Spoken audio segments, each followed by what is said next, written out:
used to chase women quite a lot. Things were different back then, you know. It was like you had to go out on the hunt as a man back then. Back in the 70s, you had to put a nice splash of Paco Rabanne on. You stand there with your mates. There was no Facebook, none of this nonsense back then. You went in cold. You went in cold.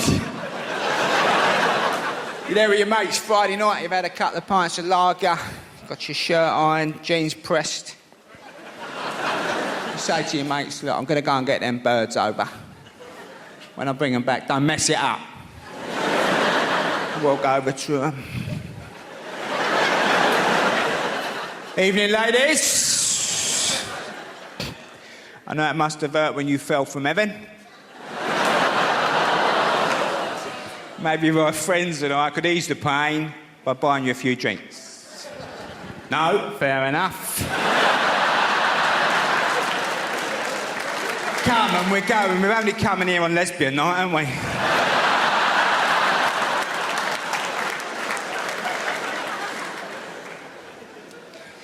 It's very nice that women don't have to worry about this nonsense now being pulled. It's great, isn't it, that they fancy you. You're in a nightclub or something, you're chatting to her, and she says, look, shut up.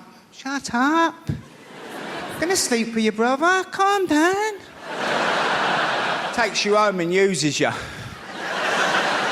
And you wake up in the morning a bit dishevelled. The cat's looking at you. The judgmental cat on the pine dresser.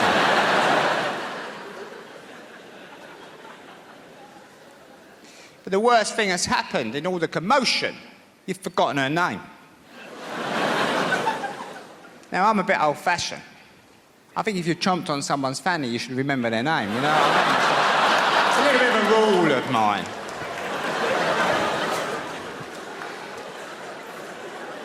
So, go downstairs, go through the post. Thinking. I'm a thinker. Crafty cockney. Oh, let's have a look here. Oh, I can't call her the occupier. That'd be a bit much. But I'm not so old-fashioned. I don't think if you've slept with someone very quickly, there still might be something there beyond the lust. So you tend to go out for a date, don't you, on the Wednesday night after work. You don't want to mess your weekend up. You go express. Pizza Express, not a hut. Too soon for the hut. Hut comes later. It's got to be express early days. Marbling table, flour. It's all going on. Now she's thinking, this geezer's all right as it happens. He's a bit of a stunner. He's not bad in the bedroom. Then you start proving you've got half a brain and all. She thinks he's a potential boyfriend. Ooh. Ooh, potential boyfriend. Suddenly you're getting this speech halfway through the 4 seasons. Listen, can I assure you, it's not my usual practice to sleep with men as quickly as I happen to have slept with you. And I'm like, relax, homeowner.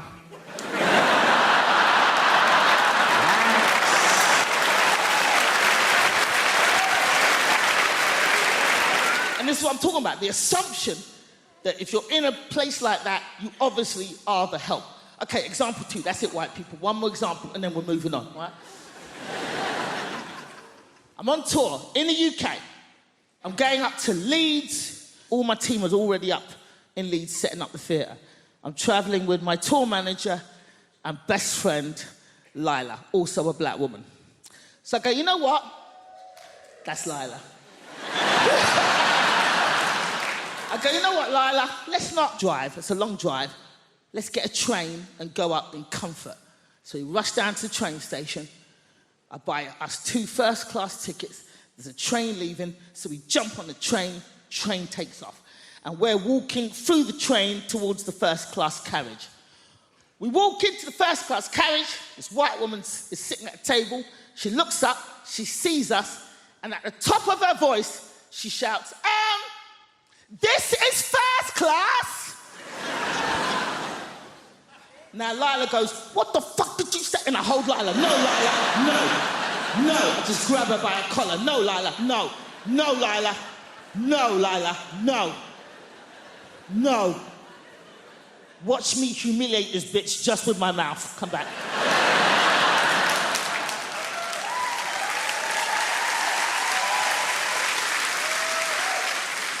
So at the top of my voice, I say, thank you, lady. But what was it about us that made you assume that we didn't belong in the first-class carriage? She starts to fumble. Everybody on the train just kind of leans out from behind their seats.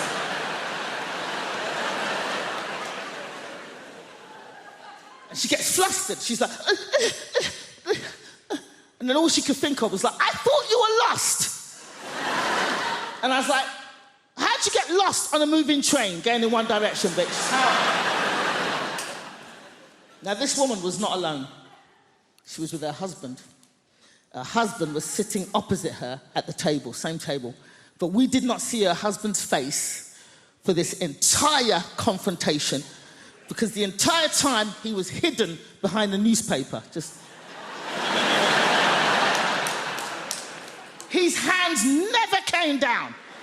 All we saw were his knuckles just gripping that paper. And they were in their 60s. So they'd obviously been married a long time, and he's behind that newspaper going, ah! Nosy, big-mouth cow! 30 years we've been married, and every day of those 30 years I've said, mind your own fucking business!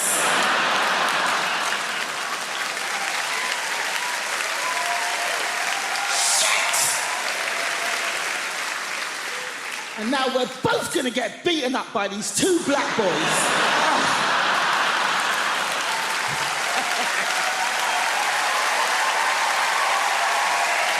But as much as you want to save animals, I'm pretty sure you're not going to do it by buying cosmetics.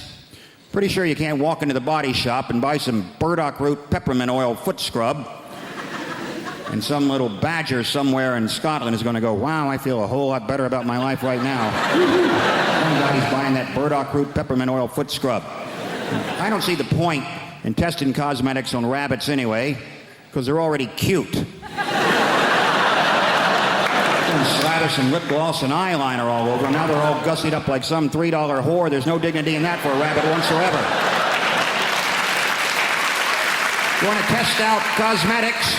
Test them out on big game, because they stink. Get up under a hippopotamus there and get some roll-on deodorant under his armpit. See how fresh and self-assured he stays all day, huh? Little lip gloss on a beaver. Real beaver. Stay with me, fella. Real beaver. Right? Dam building, log eating beaver. If he's charged through 60 logs and he's still wearing that lip gloss, that's some damn good lip gloss right there, ladies and gentlemen. You know this whole thing about, you ever meet someone famous and you tell your friends and then they say, well, what was he like? Because all they really want to hear is that he was a prick.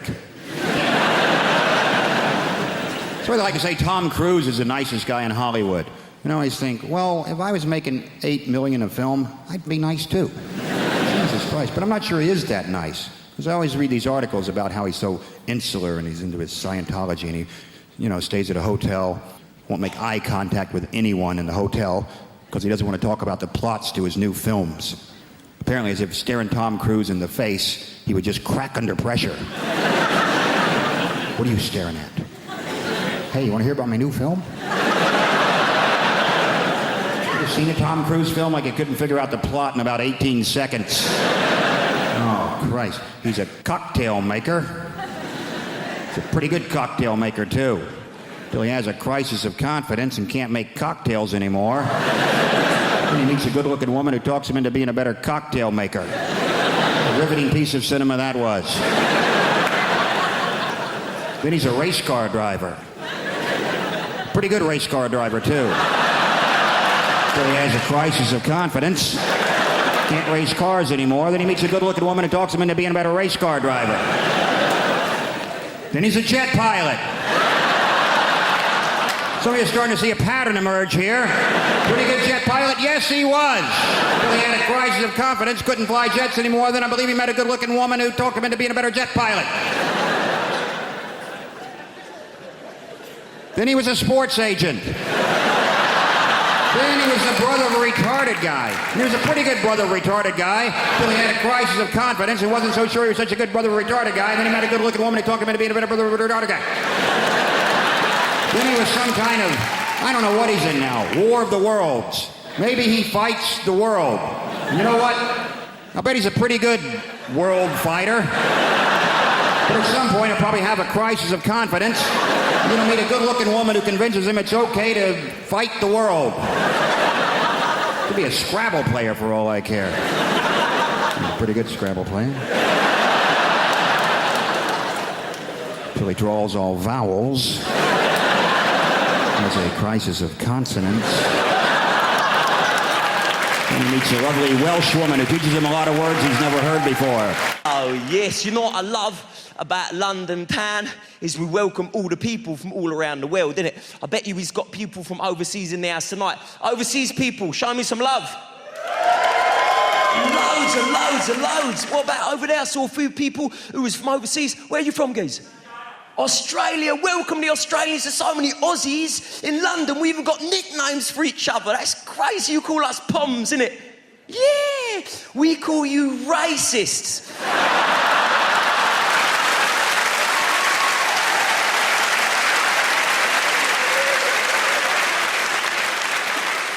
Welcome, you legend, my man. Do you miss it out there, all the beaches and the barbecues and all that?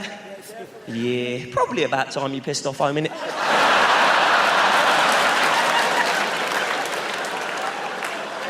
Jokes, jokes, jokes, you legend. It's just banter. Do you know what I mean? We'll have a drink in the bar afterwards?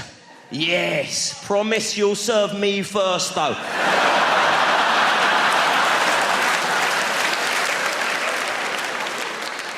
Welcome to you. Isn't this nice? All the different foreign people. Who else has we got in the house? Yeah, legend over there. You're proud of where you're from. Where you from? Wales. You idiot.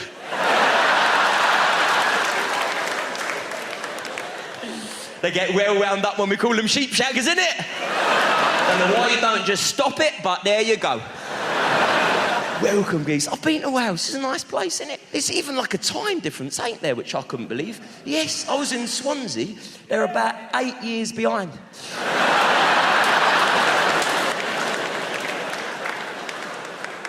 Welcome to Wales, man. Who else has we got in? And it's nice. What's that, you legend? Kenya! Kenya? Oh, welcome, you legend. I've got African relatives of my own. I feel like there's a bond there. I never knew I had African relatives until I got an email out of the blue about 2 weeks ago.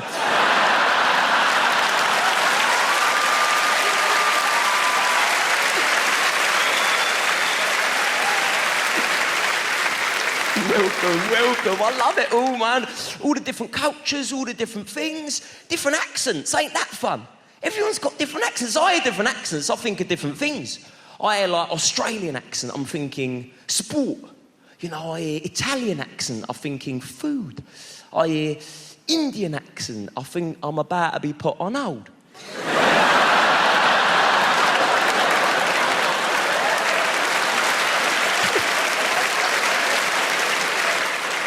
Welcome all of yous, man. Welcome all of yous. Because that's the thing about London, we do welcome ya. You know, come along, have a giggle. I'll say there's only one day every year when we don't welcome the foreigners.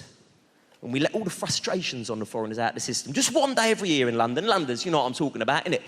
That one day every year, we close down all the roads in the centre of London. And thousands of people chase after these 5 Kenyans.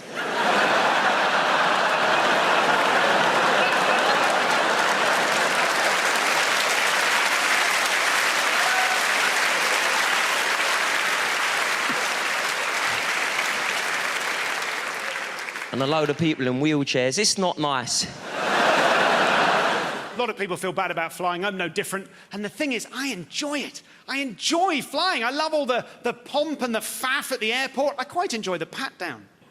I like it. The one bit I don't love is when I get onto the plane and I have to turn right and then walk through business class on my way to my bit.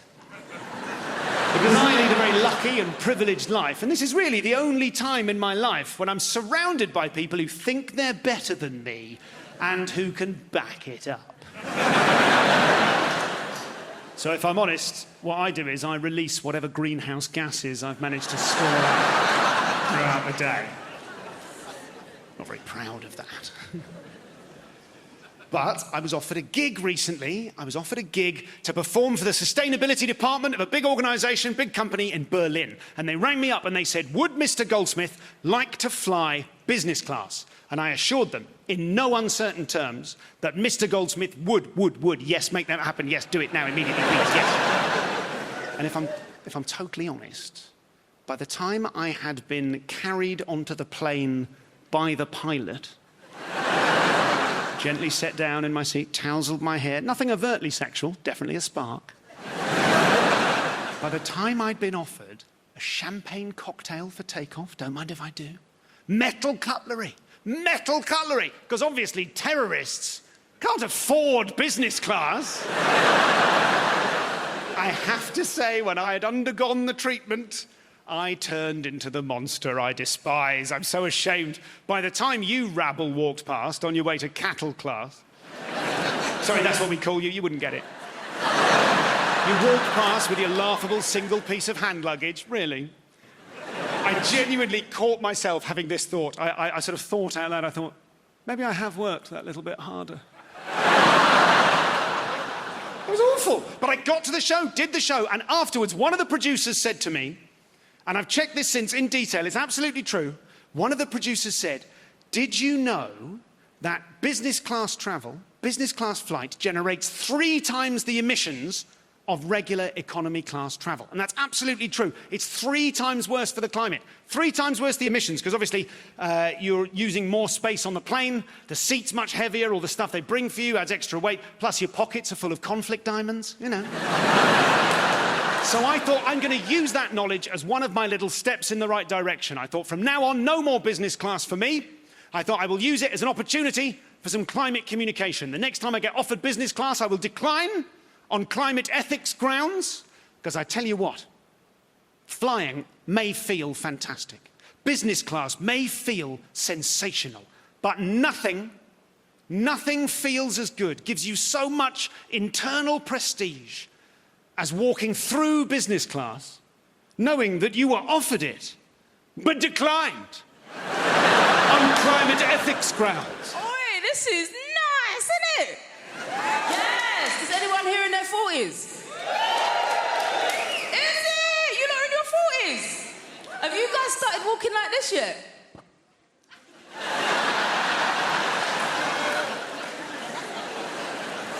It happens like clockwork, you know? It's mad. Like, I'll be walking around the co-op like I'm in an art gallery, just... Reduced by how much? Not enough. That, and I've got a boner for linen. Ooh. In it.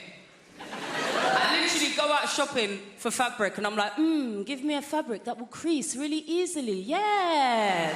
I want to iron it for at least an hour. That's for me. That and candles. Woo! Now listen, I used to party hard. And I found that burning your money via candles is a great replacement. When I say I like candles, yeah, I'm going diptyque, baby. Thank you. I'm going Joe Malone. Fig for me. Which also, like, I'm from a council estate. What does fig really smell like? Does anyone... I'm just going on what Joe Malone told me, you know what I mean? I mean, these candles are expensive. I reckon for a £5, I could probably buy 50 figs, chuck it in the oven and just waft it around the house a few times. The dream is, yeah, I want enough money that I can light a Joe Malone candle when it's just me in the house. Come with me, people. Can you imagine coming home to your yard, it's just you in, and you're like, you know what? Fig for me. As it is, if you was over my house and I had a candle on the go, no lie, after about 20 minutes, I'll start thinking that's about £17 worth of scent now. What kind of friend is he anyway? Is that enough? I realise there's nothing more insulting than someone lighting your scented candles when you're not there to enjoy the scent. Innit? I had my brother house sitting for me, right? I was away for a couple of weeks. I walked back into the house. As soon as I opened up the door, I was like... I walked into the front room. This guy is reclining on my sofa, lighting his spliff with my Joe Malone candle. The ash was falling into the wax. I was like, you all right? Yeah, you good? Now, we know as British people, when our voices go high like that, we mean the opposite, right? The higher our voices go, the less we're about it. You know what I mean? If someone's like, you coming to a party? You're like, yeah! What that means is, I'm not coming to your party, mate.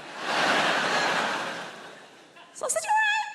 What you doing? He's like, oh, it's just a bit of mood lighting, isn't it? It's like, IKEA tea light is mood lighting.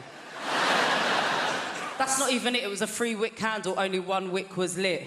Thank you. I grew up in Dudley, in the West Midlands. Yeah, a lot of people grow up there because that's the only thing there is to do. What are you doing? Growing.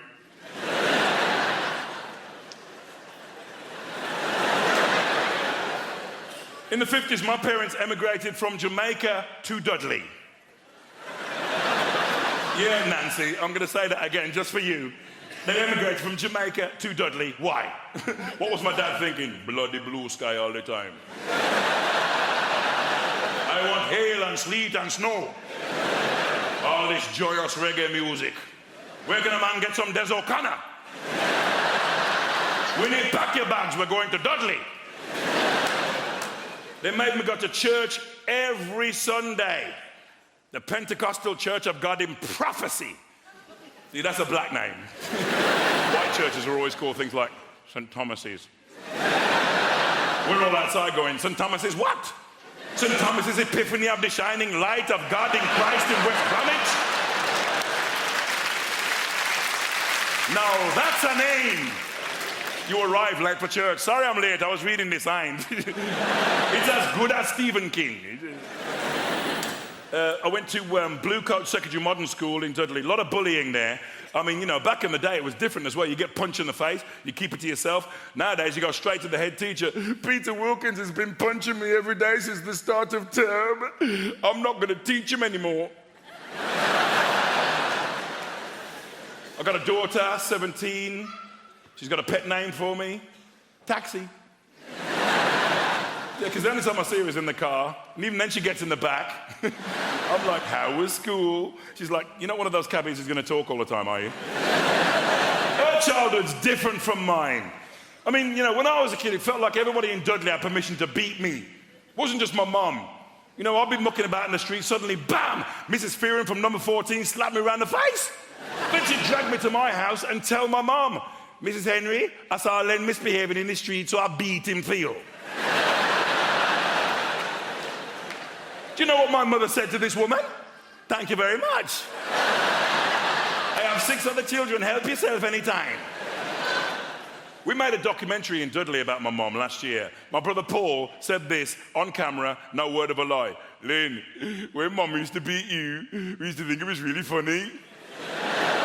Bastards! Where's the solidarity in that? I'm getting my arse tore up, they're eating popcorn, they've pulled up chairs.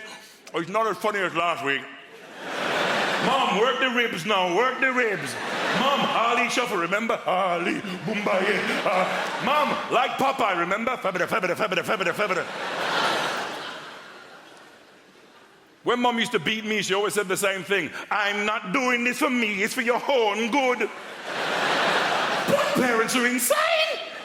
I'm not doing this for me, it's for your own good. All the white people, what kind of parenting is that? Lamar's like, yeah, me too. Oh, man. You know what I'd like to see on television? Jamaican Super Nanny. Beat him if it's been bad, beat him if it's been good. Beat him to show how much you love him, Beating till your arms hurt so much, you have to beat it for making your arms hurt so much. She wouldn't mess about, would she? All right, no. This is what I call the naughty cheer. What's that for? You pick it up and you beat him with it. I'm not doing this for me, it's for your horn rotting good. I'm married to a comedian. Did you know John Richardson? Oh, yeah. Oh, did you know he is? Do you know, because I'm going on tour, my management company, they took a Facebook advert out and someone said, don't read the comments. So I did. There was just one that bothered me, and this guy had put, without trying to be too crude, how many has she had to get the career she's got? I mean, the answer's one, but...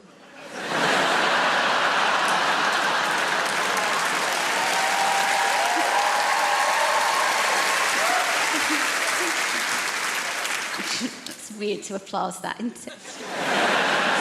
It's only weird for my granddad who's watching.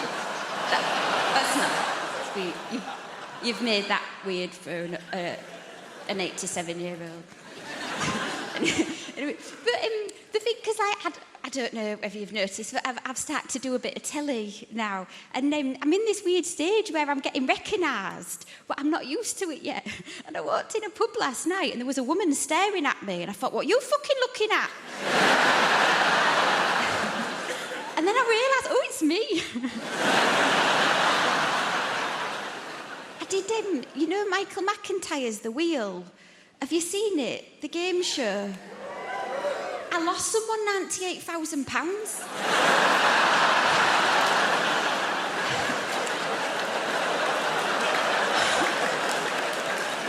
No. If you've seen the show, you know they go back down in the ground. When he went down, he turned to me and said, I've had a lovely day, thank you. That would have slapped me. We're both vegan now. I'm a vegan that likes steak for the iron, and John's a vegan when he's interviewed on TV.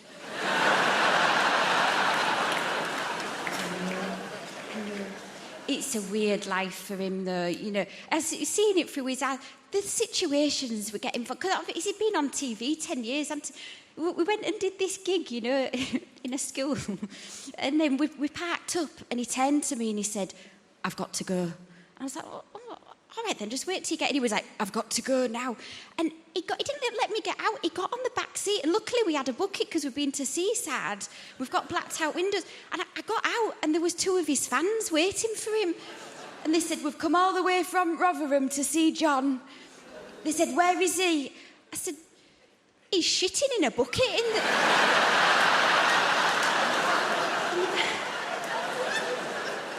back of the car. And they said at the same time, we'll wait. But we're both vegan. And then when we go out for a nice meal, I'll order the steak for the iron. And he'll order butternut squash. And then he'll be looking at my steak and he's not listening to what I'm saying. And so what I do right at the end, I go, oh, I can't eat that last bit. Oh, what a waste, like that. And then we just swap the plates round and it's all in silence. And he eats this bit of steak and the look on his face after he's eaten it is like, you know those Facebook adverts that go viral of the deaf baby when it gets a hearing aid?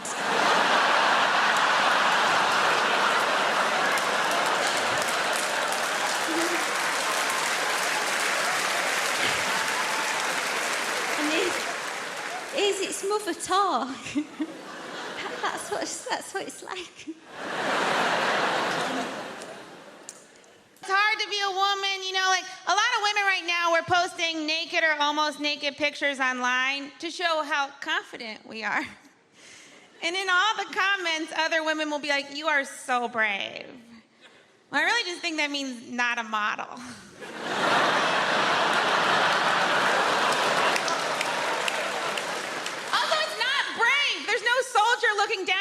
picture being like, oh, what a brave lady.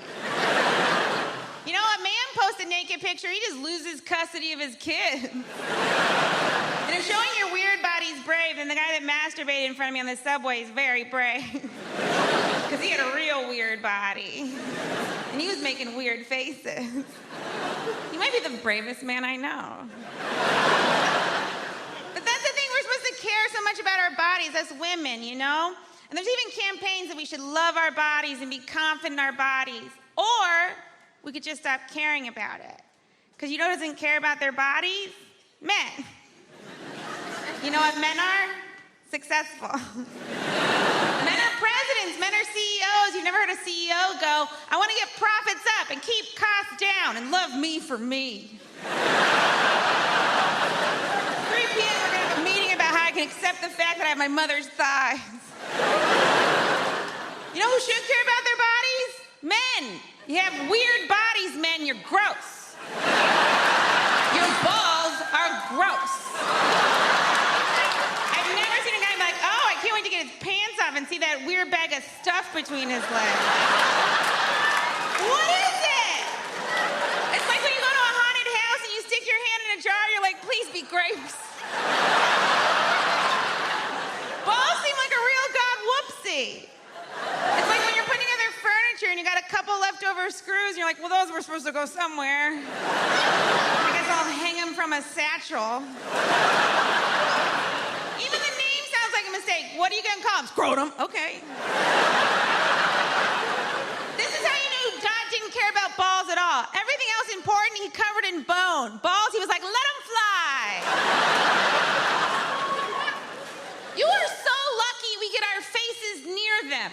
If a woman puts your balls in her mouth, you should pay her a lot of money. And not in like a prostitute way, and like a, I don't know how else to say thank you. This is a very nice thing you just did to me. And you didn't get any pleasure out of it. There's not a single woman that's like, that's what does it for me. You were more of a saint than Mother Teresa for that. There's no way she ever did it. Is over. I had to put paint on my face just to leave my home. And you guys get to walk around with those wrinkly, dangly bags of crap. You should have to put makeup on them. At the very least, googly eyes. I don't know if that'd be better or worse, it'd be fun. He's happy, he's sad. He lost his boner. You guys get away with calling our boobs saggy. Your balls are saggy. You should wear a bra. And you make it fancy.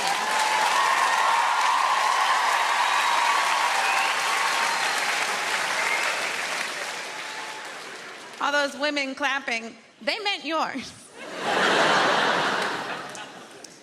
I've got the memory of an elephant. I remember one time I went to the zoo and saw an elephant.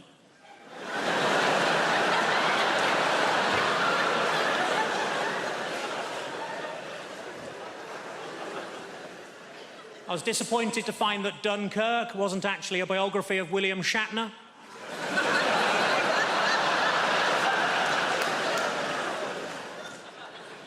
I accidentally kicked my dog early and it bit me on the bollocks. My mate said it's karma. I said, no, if anything, it's even more angry.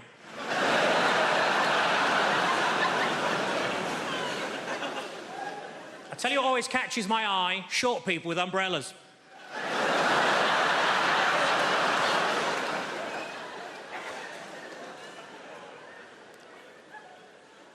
I put on a lot of weight, so I rang up Weight Watchers. I said, it's an emergency, can you send somebody round? And they said, yes, we can, we got loads of them.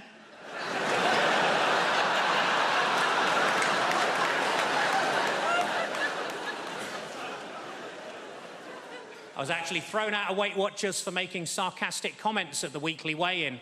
As you can imagine, I accepted the decision with huge grace, because they threw her out as well.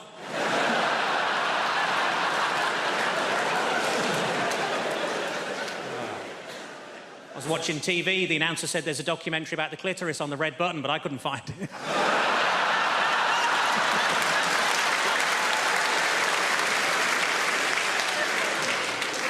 I was in a fancy lingerie shop. I said, are these knickers satin? He said, no, they're new.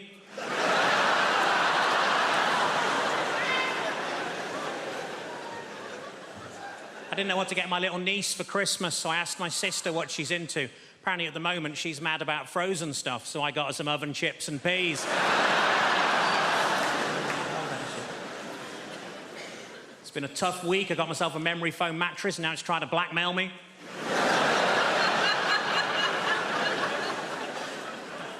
As a child, I was made to walk the plank. We couldn't afford a dog.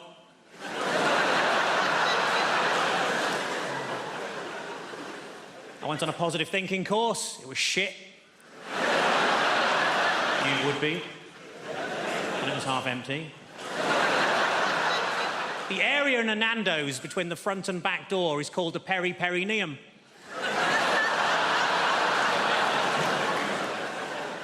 What I like most about that joke is that people who know what a perineum is usually haven't heard of Nando's.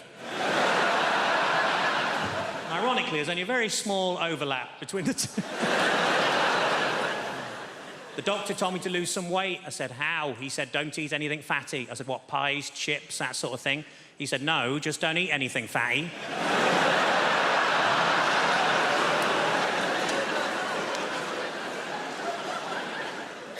Old lady names are very much back in fashion at the minute, like Lily or Elsie or Rose, and we wanted something like that for our daughter, but we couldn't decide, so in the end we just called her Nan. So we shall grow into it. Are any Welsh people out there? Tell them! Tell them how good it is now! Oh, it's not shit anymore. We've spent millions, so it's not shit for you. That's the whole... Welsh people, where are you from? Swansea! Fair enough, it's shit. Yeah, quite. Yeah. I'm trying to explain that the place has improved and you lob Swansea and just lucky Swansea's still a desperate dump, isn't it? Let's face it. Devoid of any hope whatsoever, Swansea. Have you been? There's a sign on the way in that says, kill our children, not your speed, isn't there? Yes. I'm talking about places like Cardiff and the places that have... Yes! These places have improved. We've had development money. We've done... Cardiff Bay, have you been there? Go there on holiday. It's lovely. We've done it all up. You've got cafes and bars. You've got the sea down there now. It's amazing. True, down where the shit was, that's all sea now, most of it. And it's going to be amazing when they finish it. Has anybody seen the posters of what Cardiff Bay is going to be like when it's all done? It's not. It's going to be amazing. There's going to be people chatting, laughing, texting. Welsh people, these are, presumably. Having interesting conversations over dinner. We're all going to be a lot better looking by the time it's finished as well. You look out. Where they're going to get these people with fashionable glasses and teeth from in Cardiff, I got no idea.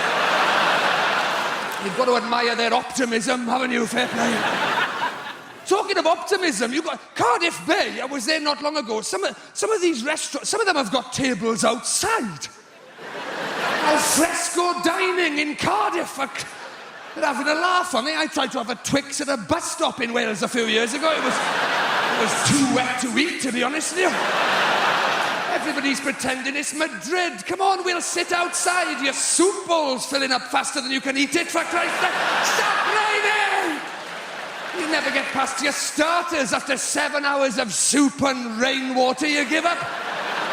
So your gin and tonic's overflowing, the little umbrella's blown inside out. Turn it back into the wind! Turn it back into the wind! As waiters with frosted eyebrows fighting their way to the table. Spaghetti carbonara! Spaghetti carbonara! Sure, I'll get another one! I'll get another one! As people throw in lifebuoys to their bread rolls. I'll pull you in! I'll pull you in! Peas being airlifted to safety. Oh, Wales is improving. Even the valleys. Go to the valleys on holiday, even the valleys. They are, shut your face, they're getting better. They're getting better, the Welsh. I did a gig in Pontypridd, in the Welsh valleys. Were you there at the gig I did when there was a piece of sun-dried tomato on the stage? Not bullshit, in a real piece of sun-dried tomato. We couldn't even do the gig. Everybody was just staring at it. I couldn't get them back. I couldn't get their attention. That's not local to your area, is it? The sun-dried tomato. Hey, there was a pile-up in the valleys a few years ago because somebody mentioned satsumas. Did you read about that? Somebody's trod in that, haven't they? That's what's happened. Do you live here now, madam? Do you live here? And are you from the valleys? My boyfriend is from the valleys. Your boyfriend? It was probably him that trod in the sun-dried tomato and dragged it all the way back. That's what he probably stepped in the sun-dried tomato in London and took it all the way back to the... He must have been shitting himself on the way back. They'll kill you for that in Pontypridd, won't they? Get it off me! They're going to kill me! They're going to kill me! Ditch the shoe! Ditch the shoe! I can't wait to get old. I'm looking forward to getting old. Old people can do what they like. You see any old person, they do what they like. I was on the bus the other day, this incredibly old woman got on, she went straight up to this guy who was sitting down and said, "How old are you?" This guy was like 37. She said, "I'm 84. Get up." I was like, oh my God, she just invented human top trumps. This guy missed a trick. He should have demanded another round. Be like, "All right, old lady, what's your top speed?" No chance. I think the worst thing about having a baby, without a doubt, the worst thing about the whole pregnancy, I'd say even more painful than labour, was telling my parents that I was pregnant. Because my parents never talked to me about sex. They just never did that. I mean, to be fair on them, I think they operated on a need-to-know basis, and given I had a head brace till I was 17, they thought, do you know what? She doesn't need to know. But the only time that my mum ever talked to me about sex, she once sort of in passing said, "Oh, by the way, when you make love to a man, put a towel down first."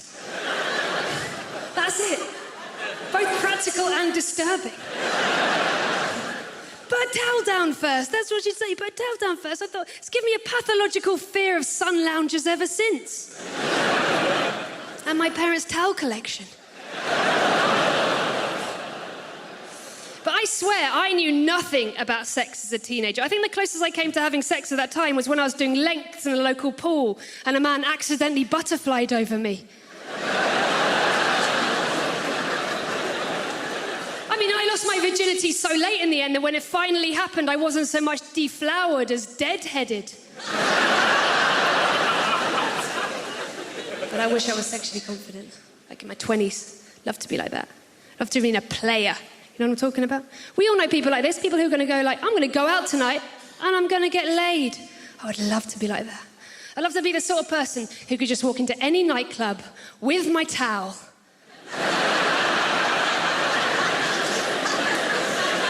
Like Gold Duke of Edinburgh award-winning piece of ass right here. Strippers. It's another person. Weirdly, I kind of admire strippers. I would love to be like a stripper. I would love to just be able to stand on stage and own it. Like, know I was sexy. That would be awesome, you know? I would be the world's worst lap dancer. I could not sit on a man's knee and not want to make giddy-up noises. And strip joints, they're designed to be alluring. I challenge anyone in this room, even if you agree with them or not, to walk past a strip joint and a bit of you is not like, "Oh my God, what's happening?" Because they've got like the blacked out windows and the bouncers on the door. There's always a bit of you that's like, "Oh my God, what are they doing in there?" And it's exactly the same feeling as when I was a kid and I used to walk past the school staff room. People walk past you and be like, "Oh man, what is happening in there?" I mean, it turns out both are full of adults whose lives didn't work out as planned. The thing I find the weirdest about strip joints, if you've ever been to one, everywhere you go, all these big signs, "Do not touch the women! Please do not touch the ladies!" As strippers always say, the fact that the men can't touch us, that's what makes our job really empowering. And I always think, well, that's not really empowering, is it? Because that's the same rule in every other workplace in the country.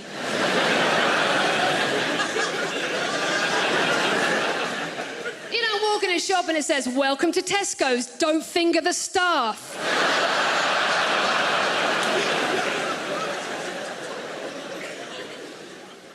But I think women should just let it out. It's a big day in a girl's life when she can freely let rip in front of her bloke. It is. I think women should be having "I farted in front of my boyfriend for the first time" parties. I think they should be ringing up their mums, just going, Mum, I've got something to tell you. Oh, darling, what is it? What is it? What is it? What is it? I just did a fart in front of Tom. Oh, darling, that's wonderful news, wonderful news. And what did he say? He didn't say anything. He just laughed and farted back. My little girl's all grown up. Meanwhile, Dad will be in the background just going, women are farting far too early in front of their boyfriends these days. It was 18 months before your mother even trumped in my direction. 6 months before she'd take a dump in the house when I was around. Yes.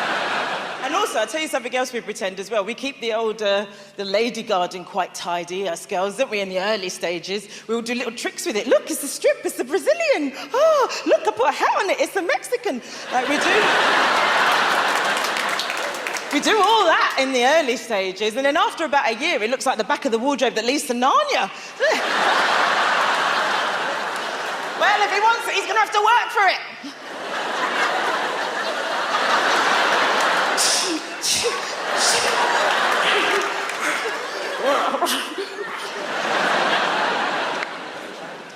People say to me, Andy, you could try meeting people in a nightclub. You'll never meet anyone good in a nightclub because the nightclub environment is designed to have us make bad decisions. It is because it's dark, you can't see, you can't hear. You know what? If nightclubs want to be responsible, what they should do to help us out is just before the exit, they should have a brightly lit room where you can check out the person you're leaving with.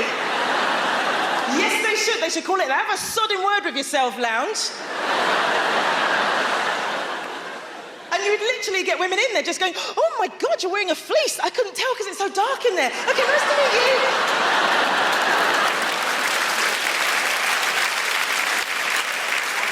But listen, if you meet somebody online, what I'm going to say is there's some safety things to take into consideration. Now, I met somebody through Twitter, just the once. I'll never do it again.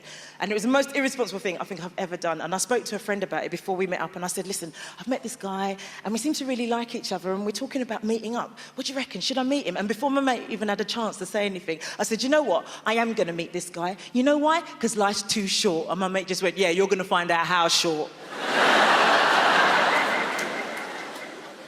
And my mum says, she says, look, if you go on these dates, make sure you meet in a public place, okay? And I'm just going to add something to that. Public place, brill. Public house, excellent. Public toilet.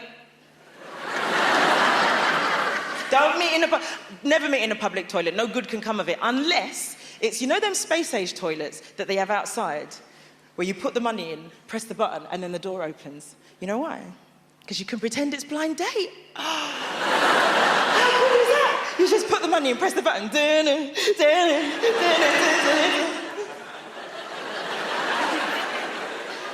if you don't like it, just press the button really quickly.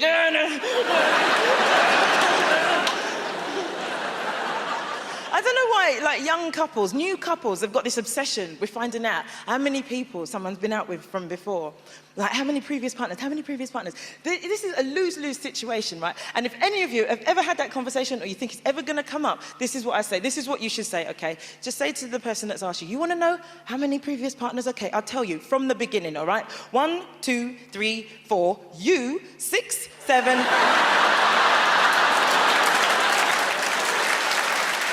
I hated teaching, and it's a brilliant, wonderful, noble profession, obviously, teaching. I hated it because I didn't want to do it. The only thing that got me through those years were children, because, as some of you parents will know, children are wonderful and weird. I used to teach a class in North London. You'll think I'm exaggerating this. I'm not. This is just one class I'm talking about. They were the strangest group of human beings I have ever seen assembled in one place, right? They were the strangest group of human beings ever in one. I include all of the series of Big Brother in that. Right, I'll talk you through some of them. There was a child called Marwood in that class, which isn't a real name, let's be honest. He was absolutely on a different planet to the rest of us. I'll prove it. I once said to him, Marwood, what are you going to do when you leave school? Straight away, he said, well, I'm going to be one of two things, sir. I'm going to be a gynecologist or a train driver. I said, they're rather contrasting professions, Marwood. This is only funny if you believe me, he wasn't trying to be funny at this point. He went, yeah, they are, aren't they, sir? I suppose at the end of the day, I just like tunnels. Fortunately, there was a child in that class that made up for all of them. Her name was Karen Powell. She was my favourite student of all time. She was 11 years of age, this big, and had two fascinating characteristics. Number one, her internal compass was buggered, right? So she was 10 minutes late to every single lesson, and the school wasn't that big. 10 minutes late. The second was, even though she was 11, she spoke, for reasons best known to our creator, like a repressed 1940s housewife. And you think I'm exaggerating this, I am not exaggerating it. She would come into my class like this. Hello, sir, how are you today? I say, I'm fine, thanks, Karen. How are you? She goes, yes, I'm very well, thanks. I say, I'm very much looking forward to today's improvisation. I'll give you an example of her compass. She came to see me after a lesson. This is all verbatim quote. She went, excuse me, sir, can I have a word with you, please? And of course you can, Karen. What's the problem? Because I just wanted to say that I thought my performance in your lesson today was a little below par. So really, I thought you were great. No, I thought my use of characterization was paper thin. Thought the way I moved around the space was appalling. And my group work was something to be condemned, and I would like to offer you my most humble of apologies. I said, you listen to me, Karen pal. You never need to apologise to me. You are my favourite pupil because you make me laugh my head off. Now go outside and enjoy your lunchtime. You've deserved it. She said, you know what? I think I will. I turned round at that point to do a little bit of admin, ladies and gentlemen. Karen was then faced with a choice.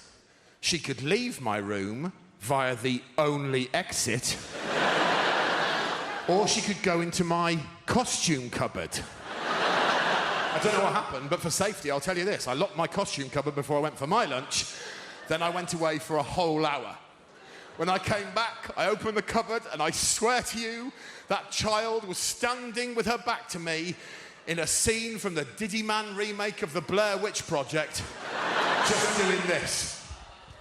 And I went, Karen? She went, hello, sir. I said, have you been in there for a whole hour? She said, I'm rather afraid I have. I said, oh my God, I am so sorry. She said, don't you apologise to me. I've only got myself to blame. I'll see you later.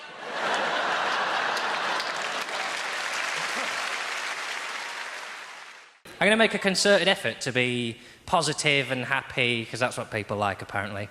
And I get accused. I constantly get told I'm grumpy and miserable, and I'm not. I'm happy, I'm upbeat, I love being alive, love being a human. Being a human's unbelievable, isn't it? If you're a human, you really have nothing to moan about. I realised this year that being a human is the best on the planet. I was on a plane eating a chicken sandwich. That's not it. It's pretty good, though.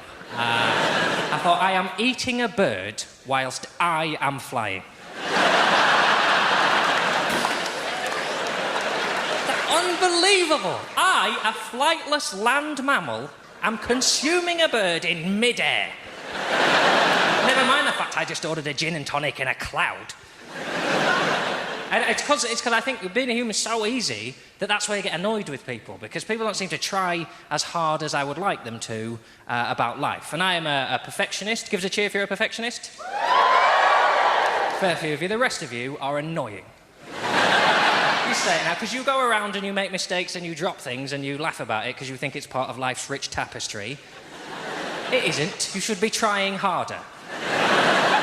I'm like a massive perfectionist to the point that every mistake in my life counts the same. So, in my world, dropping a spoon is the same as running someone over. In that you didn't mean to do it and you did it, so you have to get angry about it and make sure it never happens again. And I watch people make mistakes. I came into London last year to do some gigs, and I was on the London Underground. I was on the Hammersmith and City line, which, if you don't know London, is the line that goes from Hammersmith into the city.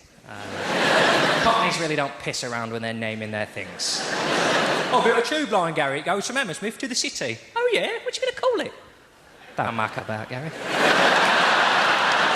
Don't muck about.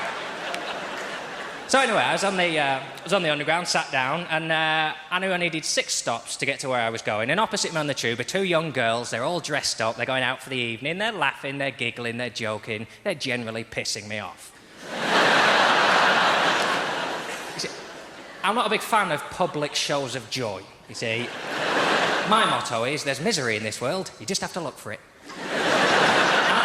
if something's broken, you can fix it, and if it's untidy, you can tidy it. And if someone's unhappy, you can make them laugh, and you've made their day a bit better. Happy people are finished. You can't help them.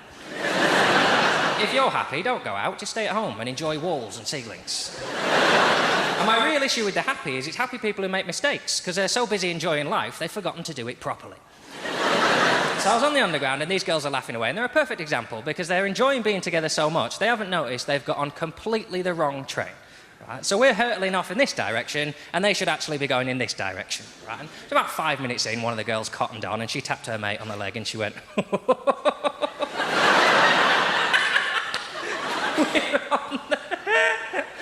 I would have been furious. Let's say it now. That's not funny, is it? What's happened there is you've just lost a big chunk of your life. The time you were going to spend doing the thing you've left the house to do, you will now spend correcting your ineptitude. I know some people say, once you've got on the wrong train, John, there's nothing you can do but laugh about it. But the only reason you would ever laugh in this situation is if you do this so often, you've just had to learn to find it amusing. Done it again. What are we like? I'll tell you. Shit at being alive, it would appear. I just celebrated 9 years of marriage just the other day. You know what I'm saying? Yes. Thank you, guys. Thank you. 9 years married to the same person. Jesus Christ, man. Listen, man, I'm just glad I'm no longer dating. I'm glad. Because dating right now is the ghetto. I'm not going to lie to you. It's not easy to date. And you know what? The thing about dating is every time I see someone out, I'm like, how are you affording this? You know what I'm saying? It's a cost of living crisis. When I see people out eating food, I'm just like, I don't know how you're doing this. Even I'm on TV, and I still take my wife to the local chip shop. You know what I'm saying? Like, I'm like, you're not getting this Taskmaster money. No. Nah, man. The dating. Back in the day, I used to get rejected a lot because I'm short. You know what I'm saying? Short guys, yeah, we don't get no love, man. Short guys. I'll be on the phone talking to girls, and I'll be like, you know, yeah, biz, I want to take you out. She'll be like, oh my God, how tall are you? I'll be like, yeah, I'm 5 foot. Hello? Hello? I am happy. I am married, and I've got 2 wonderful children. Me and my wife got 2 beautiful children, 8 and 1, right? Now, the 8-year-old, that's a boy, right? And my boy is crazy. Make some noise if you got sons in the building, make some noise. So you know what I'm talking about. Boys are crazy, right? It's not just me. Have you ever just looked at your boy and been like, what the hell are you doing? Every day, all right? My son is obsessed with superheroes. He loves superheroes, right? Which is a bit weird in our household because we're like devout Christians, like especially my wife. We love going to church, right? My wife is definitely getting into heaven, 100%. Like, hopefully, I'm her +1. I hope, you know what I'm saying? I'm gonna be like, no, I'm with her. No? Okay, cool. You know what I'm saying? The reason why I bring that up is because last year, Halloween, my son, he wanted to go trick-or-treating, right? Which is a bit weird in our household. Again, we're Christians. And he was just like, Mom, I want to dress up as a superhero. And my wife was just like, there is no superhero in this house other than Jesus Christ. So she dressed him for Halloween as Jesus Christ. This guy went out trick-or-treating, giving out bread and wine. You know what I'm saying? Like, he was like, God bless you. Yeah, God bless you too. Oh, God bless you. One day, me and my son, we were at home. We're by ourselves, right? I'm downstairs, I'm watching TV. My son is upstairs, right? He's doing whatever he's doing, right? And it got silent. And you guys know what happens when it goes silent with a child. It means they're doing something they should not be doing, right? And then out of nowhere, I hear a loud thud, just boom. I'm like, oh God, what's that? And then my son's just like, Daddy! So I run to the hallway, and my son is standing at the top of the staircase, dressed in a DIY superhero outfit, right? And he's just standing there. He's like, look, Dad, I'm a superhero. And I was like, uh-oh. I was like, son, you might want to take that off before your mum comes home, all right? And he's just like, no, Dad, look, I can fly. And as soon as he said that, I'm not going to lie, it got slow motion in my house. I was like, no. And my son was like, a part of me was just like, let me let him fly so he can break his legs, you know what I'm saying, and calm down.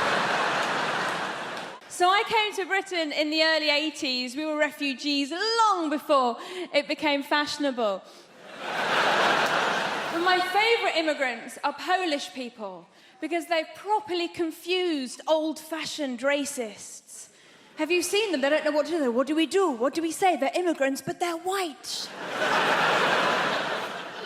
I heard this one bloke go, bloody Poles coming over here with their work ethic. Which isn't very politically correct, and I try so hard to be politically correct. Sometimes I take it too far. I was at a party recently and I said to my friend, have you met Steve? He's a really nice guy. My friend goes, which one's Steve? Steve was the only black guy in the room. I found myself going, Steve, yeah, he's over there. He's got blue jeans on, a grey T-shirt, sort of curly hair, and a Nigerian accent. And once I was performing at a comedy club and there was two black guys in the front row, like you two, but men and black. You are a man, sir, I'm sorry. It's the lights. And I said to them, so how do you two know each other? And they looked at each other and went, we don't. Might as well have had NF tattooed on my forehead. I didn't, it was felt tip.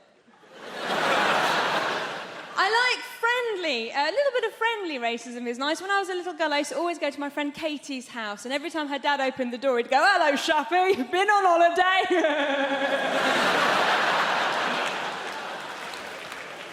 So, I have a little boy, I have a baby boy, I'm a mum, and I'm looking at you, some of you are so young, I could be your mummy if I lived somewhere rural. Like a lot of women, I got to my 30s and I thought, I've got to have a baby now. Why, my mum's still young enough to look after it for me. And I went to all the antenatal classes, and this woman came up to me, one of the other mums goes, oh, how are you planning on losing your baby weight? And I was like, well, I was just thinking of having the child.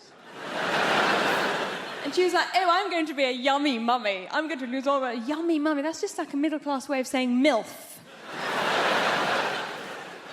I was so happy when I found out that I was pregnant. And we had a scan and we knew that it was a boy. And people said to me, why did you find out the sex of your baby? Didn't you want a surprise? Well, it's going to be a boy or a girl, do you know what I mean? The only surprise would have been if it was a puppy.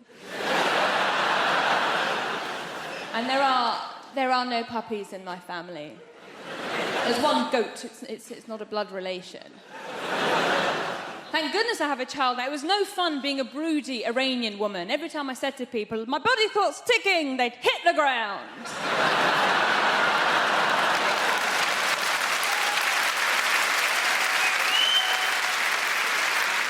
So with all that going on, when I did find out I was pregnant, I was so delighted. I thought, I am going to fill this child's life up with love and hope and understanding. My husband's reaction was slightly different. He walked around going, woohoo! My soldiers worked! Easy! It's not his. Oh, the fuss he made when he found out I was cheating on him. Only child. Can't share. My husband's English, he's from Nottingham, and a lot of people ask me if my husband's Iranian. And I go, well, he's not, he's English, but he's planning to convert. His family are absolutely lovely, and when they first met me, they kept going, oh, Shappy's so exotic, she's so exotic, which means foreign, but not in a way that we hate. When I was growing up, we had one telephone in the house, in the hallway. Anybody my age remember that? Yeah. One telephone. I'd be like that. Listen, I can't talk for long. Dad is staring at me. Like, Dad, can I have some privacy? And he'd go, privacy? Buy your own house. At school, the one thing I remember from school, though, teachers, finger painting. Remember that? I love that, because I come from inner city London, right? And it was only later on in life that I realised that it was our headmaster's ingenious way to get our fingerprints early. Yeah, he'd say, most of you will go on to offend later on in life. I'm merely cutting out the middleman. Also, one of the things I seem to remember from school, folks, right? One of the main things I remember is that I'm not a very sporty child. Not sporty at all. And it dawned on me, right? If you're a white kid at an all-black school and you're not sporty, people assume you're academic. But if you're a black kid at an all-white school, you can't dance or sing, people assume you're adopted. But the one thing I loved at school was the power of the note. Forget the man who invented the television, forget him. Forget the man who invented the internet, the power of the note.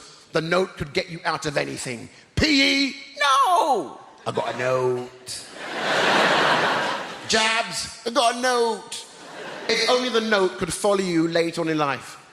Can you imagine me in the military, in a Chinook helicopter over Afghanistan? Private Amos, jump! I can't, I got a note.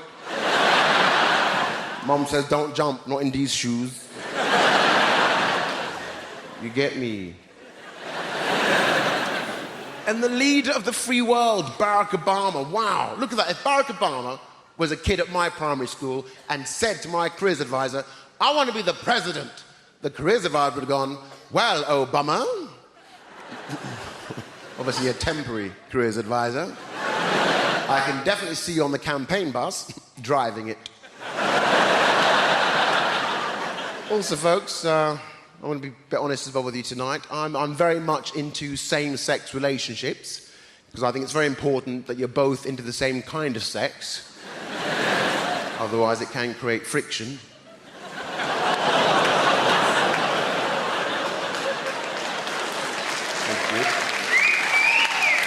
And people say to me, Steve, are you gay or bisexual? And I go, definitely gay. There's no two ways about it. And that's one positive thing about being gay, because a lot of those skills are transferable. Is that too much? But my mum's take on it is this. If my mum saw me having sex with a man, she'd be like this. Oh, the man my son is having sex with, he is the gay one. That's my mum. But my friends, you know, they're quite bad at trying to set me up. I say to them, I like a man in uniform. Barry from B&Q wasn't quite what I had in mind. But as I say, I'm having fun at the moment doing this job, and you look at me, yeah, I've actually been asked to host the Live of the Apollo. Yeah.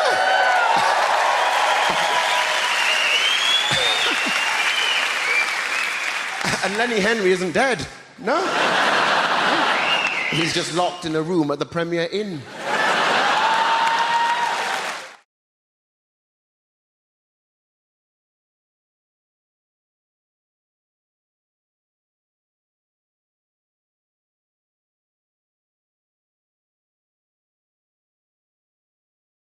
So it's these two things, wisdom in life, that's what your journey is. I don't think there's a God, ladies and gentlemen. I think it's just up to us to try and be wise, try and get wisdom. And we used to have pipes. We used to smoke pipes. It helped us all the way up to the 1950s. Everyone, all the real characters from history, Sherlock Holmes and Gandalf, and they all had pipes. You stick a pipe in your mouth, you were wise, weren't you? I see what you mean. That's a very good point. Well, yes, I've got one of them. I looked that up in a book. I'm not sure. Have you Googled it? Well, I haven't got a signal. No one said that, did they? Well, I'll get the Wi-Fi going, then I'll just check it out. But it was wise, was it? No one said stupid things. No one said, I'm going to put my dick in this toaster right now. And it turned up in films. The Magnificent Seven. There's a great story about mercenary people who are hired to come down and help poor townsfolk in a village somewhere down Mexico way. The people going, the banditos, they have come and they've stolen all our lettuce and our cucumber and our radishes and our baked potatoes and mainly summer salad items. They're the healthiest banditos I've ever seen. What should we do? We must talk to the wise man who smokes a pipe and lives outside the village. He knows. Wise man, what should we do? He says, and the wise man removes his pipe, he knocks it out on the head of a child. Then he refills it with a bit of old Holborn, a bit of old Toby, and a bit of old Geoffrey. And he takes a match as big as a baby's arm, and he lights it on a passing Good Samaritan.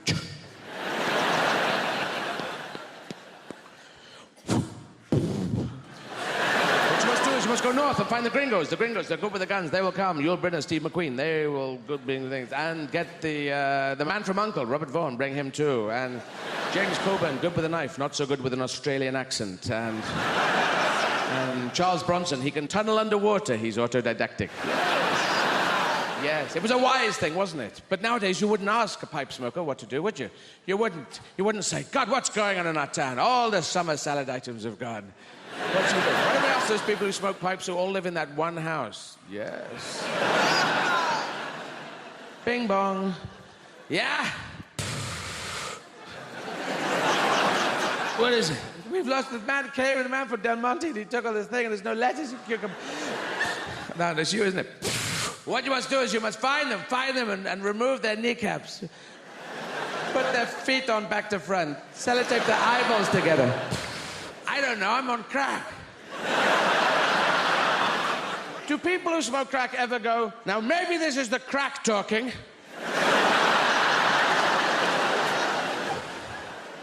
But I think we should all nail our foreskins to this rocket. What do you say? Bad idea.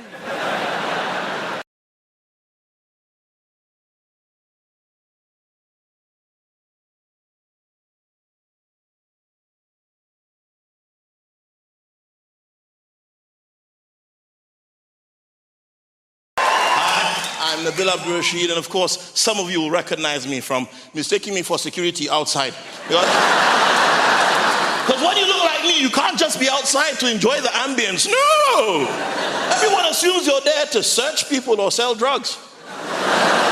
So I do both. I take them from him, give them to him. It's how you stimulate an economy, you see, or a war. So, you know, it's amazing. I got to the Britain's Got Talent last year. I got a Golden Buzzer. It was amazing.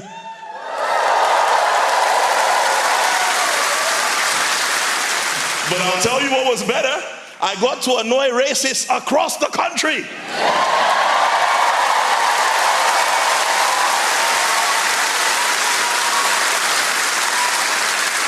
By simply existing, right? I'm not just talking about gammons on Twitter. I'm talking about other comedians, because believe it or not, comedians are some of the most insecure, racist, jealous people. I'm not saying they're all white men, but they are. And I had this one guy who did the show just like me, but he didn't do as well because he's shit. And he said, Nabil, you know why you did better than me? I said, because I'm better than you. And he said, no, the reason you did was because you've got a good gimmick.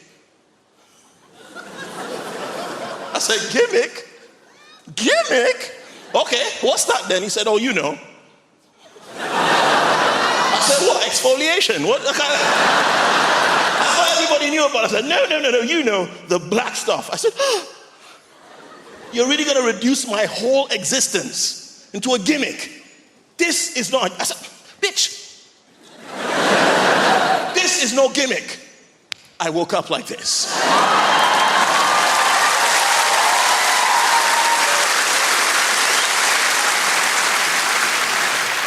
And then we got into a back and forth in the green rooms, like, well, why do black comedians all talk about being black? I said, I don't know, I think it's a black thing.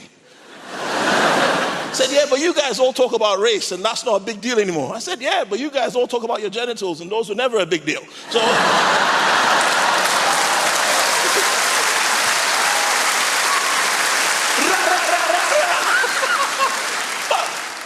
you know, I was deeply hurt by what he said. So I decided I was going to turn a new leaf. You know, this is all I know. This is my experience. This is what I talk about. I said, you know what? I'm going to try something different. And I decided to announce it officially on Twitter.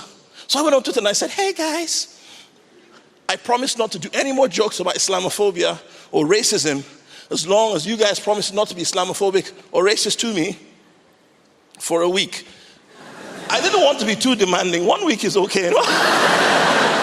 The first response, well, sod off back to Africa then, you terrorist. I said, the people have voted. I must deliver.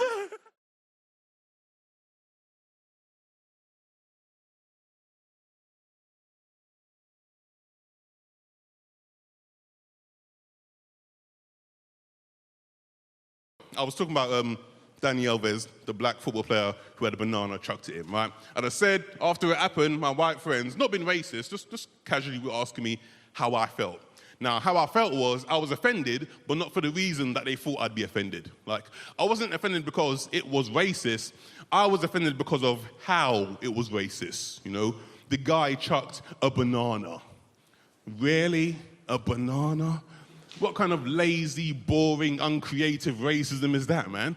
It's not the 18th century, it's the 21st century. Black people, we've moved on. We like other things now, you know? Chuck a Nando's menu, man.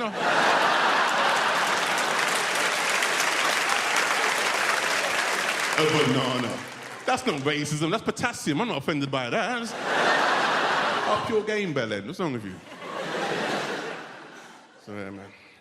Love sports, man. I'm a massive sports fan. Me and my mates always arguing about sports, you know, always arguing about stuff.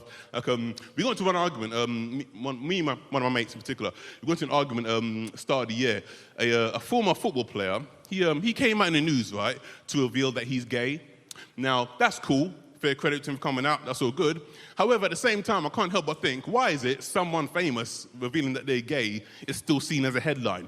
You know, it shouldn't be a headline to be gay in today's day and age. Like, so what? You know, like, that shouldn't be a headline. It's like, okay, it's cool. You're gay. What do you want? A cookie? You know? A cock. I'm not gonna say fuck. Go for it, right? No big deal, right?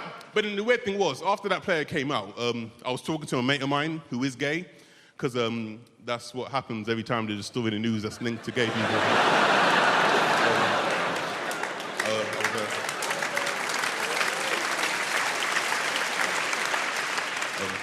I was asking him how gay people felt as a whole, right? But I was saying, I was like, bruv, I don't get it. Like, why is it a big deal to be gay in today's day and age? Like, it's not a taboo, it's normal, it's accepted, it's cool, right? But then my mate, he was like, no, Nathan, let me stop you there, okay? Yes, I hear what you mean, you know, the world is more tolerant, it's more liberal, yeah, I get that. But trust me, if someone famous comes out, it's still a big issue, innit? Because, like, gay people, we're still seen as a minority, you know? It's like you being black, for example. No, it's not. Like, when I was 17, 18 years old, I didn't have to gather my family together.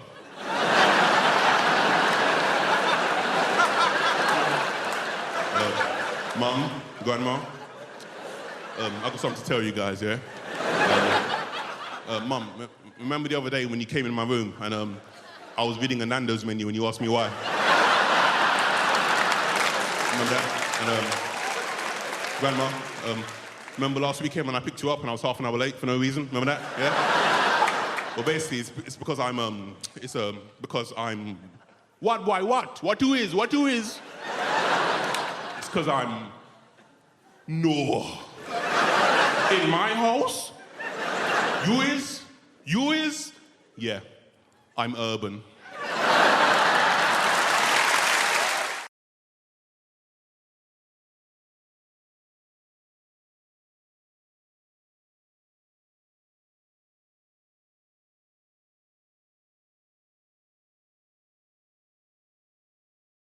It was a pie and mash shop. And he went, oh, there's the old pie and mash shop there. And I went, right. He goes, yeah, I love it in there, delicious pies. And I went in there the other day and I tried to get the recipe for their pies. I said, oh, really? He goes, yeah, because as well as being a taxi driver, I'm also a successful restaurateur. Which, of course, ladies and gentlemen, was a lie. And I went, and did you get the recipe? He goes, no, I didn't get it. No, they wouldn't give it to me. They said it was a family secret. I said, that's a shame. He goes, it is a shame, because they're delicious, their pies. And he said, the strangest thing I've ever heard. Try and get your head around this. He went, yeah, it is a pity, because it's not just pie they put in those, you know.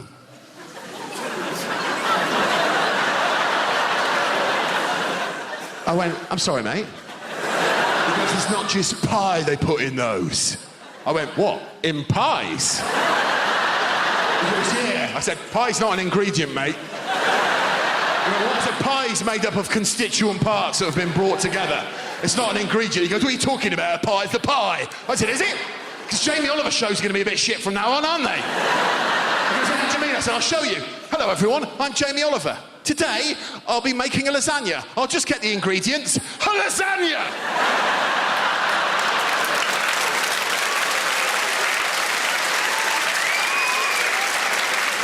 He goes, oh yeah, very clever, son, but a lasagna is not a pie. I said, it may as well be using your system. What are you going to do if you get a flat tyre on your taxi? He goes, I'll change the tyre. I said, you can't, because tyre is part of taxi, so you must throw taxi away.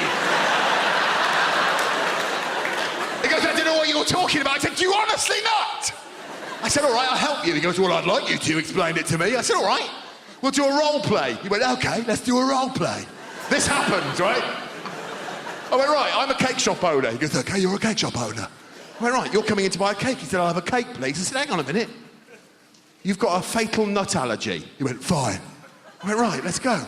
This happened. He was in the front of the cab. I went, good morning, sir. He went, good morning. I said, can I help you? He goes, I'd like a cake, please. I said, certainly, sir, I have several cakes. Which cake would you like? And this is when he went up in my estimation a bit, because he genuinely did this. He went, I'll have that one there. Amazing, right?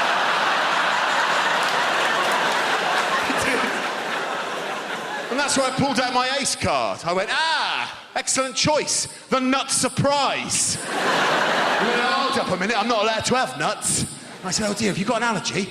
I better check the ingredients for you, hadn't I? No, you're absolutely fine, sir. The only thing in this cake is cake!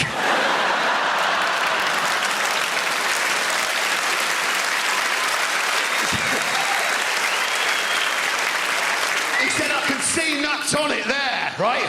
I said, no, I baked this, and the only ingredient I used was cake, so put it in your big fat face and swell up like a balloon and die. And he goes, oh yeah, very good, but at the end of the day, a lasagna is not a pie, a cake is not a pie, a taxi is not a pie. I said, there's no such thing as pie! A pie is made up of meat, of gravy, of pastry, and one other thing. He said, what's the other thing? I said, I'm not telling you, it's a family secret.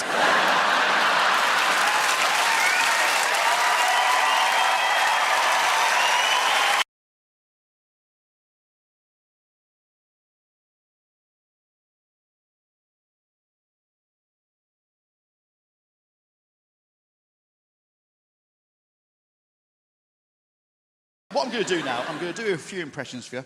You'll almost definitely get them, because I'm not being arrogant, but they're absolutely brilliant. So when you know what they are, just shout out what they are, and I'm going to have a bloody good time, OK? And there's a few Christmas ones in here, so let's see if you know what these are. So here we go. Impression number one. Sellotape, absolutely nailed it. There we go. Thank you very much. OK, impression number two. Parcel tape, yes, yes! AKA me on Christmas Eve when I realised I haven't got any sellotape. There's always one little terrorist present in the corner, isn't there? From my uncle or cousin who doesn't have any sellotape. That's me, baby. OK, so impression number three. What? Say that again, Matt. Gorilla? I'm not sure if that's a heckle or an answer. It is Gorilla Tape, yeah, it is Gorilla Tape, so there you go. And it's not just tapes I do, because that would be absolutely mental, wouldn't it? Would it? I also do other things, so what about this? Dolphin, there you go, absolutely nailed it, there we go. Oh, wow! When I say it's not just tape impressions, I mean it is just tape impressions and a dolphin. What we'll do now is we'll do tape karaoke. So if you name a sticky adhesive tape, I'll do an impression of it. And that should see us through to the end of the year, actually. Yeah, the end of the year. So it's a sticky adhesive tape they've all heard of. Don't try and be cocky, but ticker tape. Wait a minute! Like ticker tape, tapeworm, VHS tape, sex tape, none of those, OK? Sticky adhesive tape that we've all heard of, I'll do an impression of it. One at a time. Duct tape. Do you want 10 or 15 mil, mate? 15, OK. In the trade, or a pervert, we'll never know. Here we go. There we go. So 15 mil duct tape is... There it is, OK. I would absolutely love a girlfriend. OK. A few more, then we'll crack on my jokes. Oh, what's that? Double-sided. Oh, that's a lovely one. A double-sided one. So double-sided is just a... Oh, bloody hell. And then it's the pullback. OK, here we go. Stop it. Few more. Insulation, that's a brilliant one. Next one. Insulation tape, actually not that strong adhesive, it's just a... Yeah, they're not all funny. Okay, all right. That's up to you. Genuinely, you've missed out a few of my favourites. You've missed out Scotch tape, which is, Get out of the pub! It's just an aggressive tape. That's a steady old tape. Steady old tape. Nah, it don't really work, does it? And this is the last one. No more requests. This is for you, sir, if that's okay. So, here we go. You ready? So, here we go.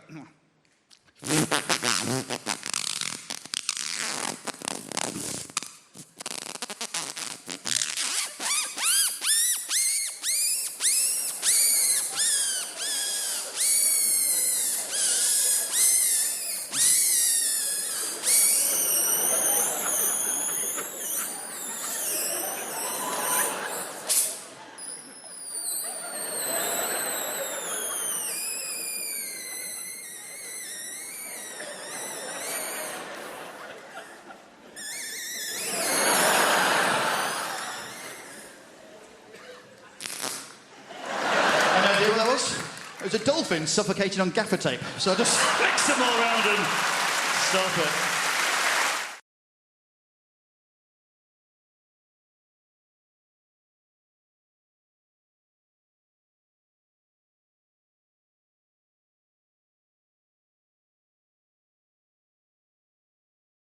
I actually haven't been well recently. Stop it, honestly, I don't want to talk about it. But if you insist, I really haven't, though, so that's why I'm delighted to get here today. I was rushed to A&E recently with terrible abdominal problems, just hideous pains all up and down my tummy and around my sides, and I was rushed to A&E. And for about 3 hours, I thought, and anyone here who ever read a magazine as a teenager will know what I mean, especially the girls, I thought that I was about to have a surprise baby. Do you know the way there's those stories in the magazine going, well, everything was normal, nothing was different, everything was regular. Well, then I went to the toilet, and I looked in the toilet, and there was a baby in the toilet. And I had a surprise baby. There was always that, and that's when I thought it was. But you'll be happy to know that actually it was, I'm bringing sexy back, a gut infection. A gut infection. But the worst part of the whole situation was that the doctor in A&E was really, really handsome. And I think doctors who are handsome should be struck off. I really do. I wanted someone with a sort of mashed potato head that I could feel at one with. But instead, this man was really handsome. He said to me, what seems to be the problem? And I was like, well, doctor, my problem is that I'm too cute. Cheers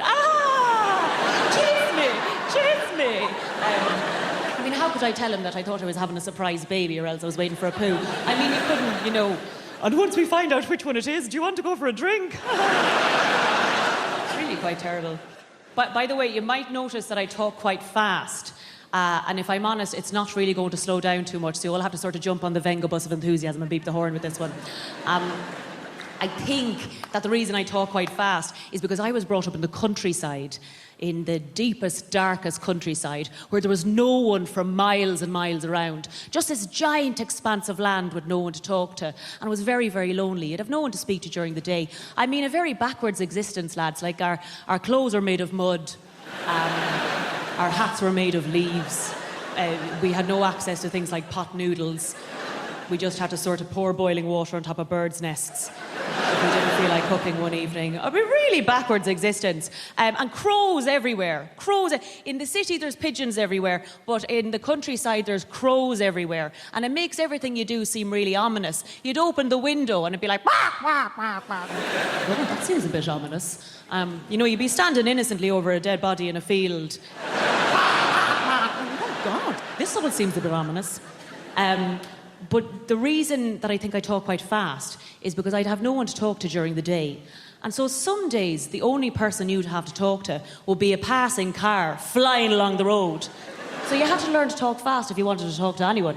You'd be like, hi, how's it going? Oh my God, come back and talk to me. Do you like my new dress? Stay and be my friend. This sort of thing.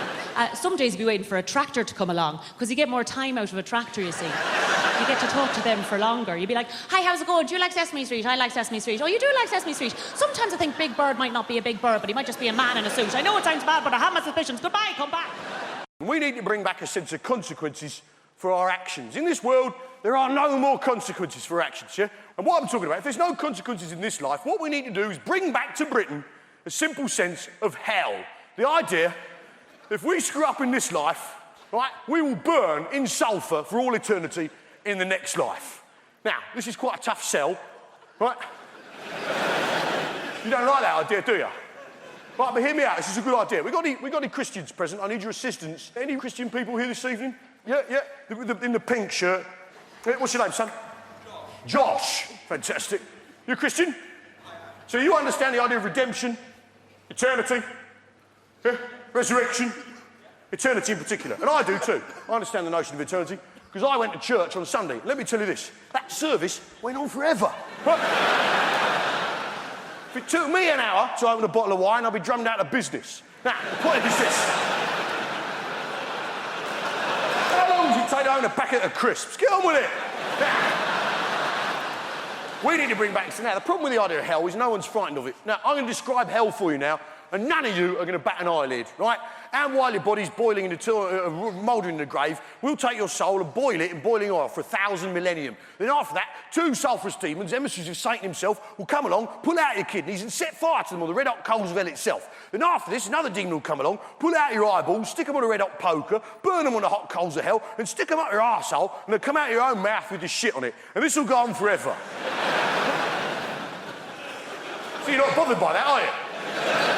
In fact, most of you are laughing at it, huh? In fact, most of us, being British, are thinking, well, come on then! Call yourself the devil! And that's the interesting thing about hell, isn't it? When you describe it, when someone describes hell, it tells you everything you need to know about that person, right? And what he's like and what his people are like. And I describe hell then in a normal British accent, which tells you that we, the British, are stoic, tough people who could take absolutely bloody anything. Right?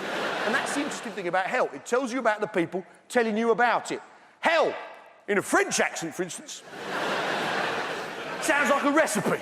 And while the body is lying down and the worms inside the flesh, we take out the soul and place it in very hot oil for a long time. Then, once it is tender, 2 demons come together at once, remove the kidneys and place them on the hot coals with a little white wine vinegar, some sea salt, and some rosemary, and cook them till they're brown on the outside, but still pink in the middle. Then after this, we take the eyeballs, place them on the hot coals, cook them till they're crunchy on the outside, runny in the middle, on the hot poker, stick them up the arse, they come out the mouth with the shit on. It is delicious. Absolutely magnifique. Hey, you see? Perverts! Perverts, basically, yeah? Hell. Hell in a Dutch accent sounds like a pretty good stag do, doesn't it? Hey, and while your body is lying down, we'll take you to the hottest place you can imagine. Imagine the hottest place you can go, yeah? Now go even hotter. And 2 demons will come together and rub oil all over your body. 2 demons together. 2 demons together at once, and then you will take out your kidneys. Oh, your hot kidneys. Your hot kidneys. And place the kidneys in a hot place and cook the kidneys till they're hard, until your kidneys are hard. And then take out your eyeballs and stick them in your bum hole. And this will cost you 45 euros. Hey, I mean, really? Sounds like an agreeable weekend. We just make shit decisions. Men make immoral decisions. We make irrelevant decisions. We make immature decisions. We make decisions when we don't even know there's a decision to be made. But you know what? At least we make a decision. No.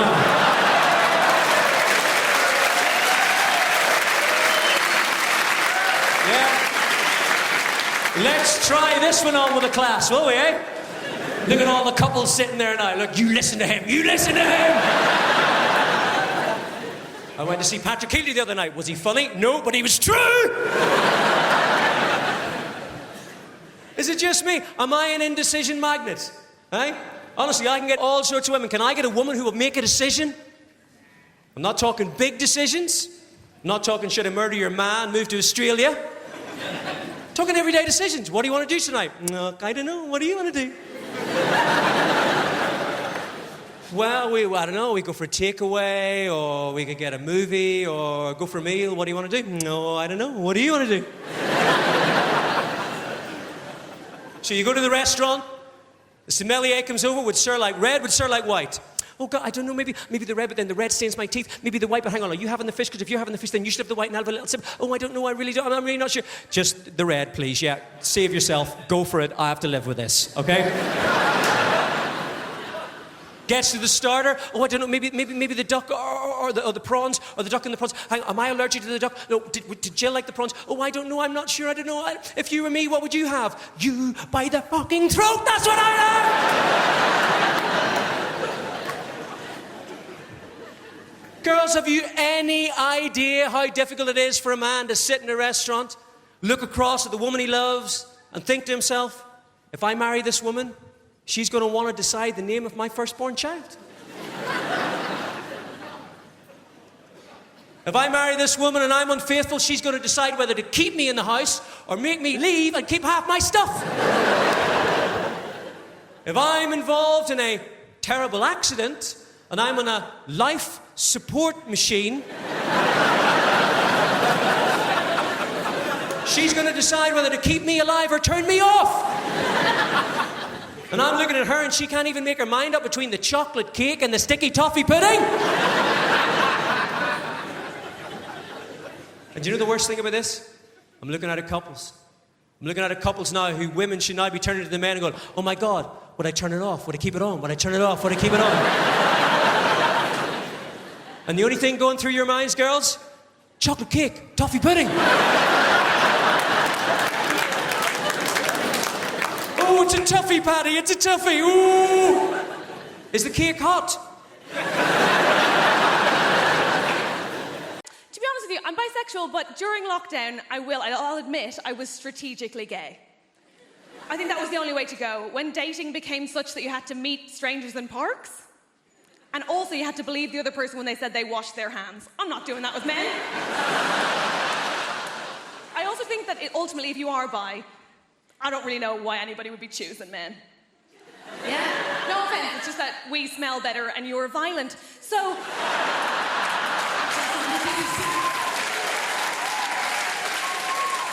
The men who don't laugh at that unnerve me most, yeah. Okay. Good lad, join in. Okay. There are good things about being broken up with. I think one of my favourite things is that I had to get my house sorted, so I got a bunch of DIY done.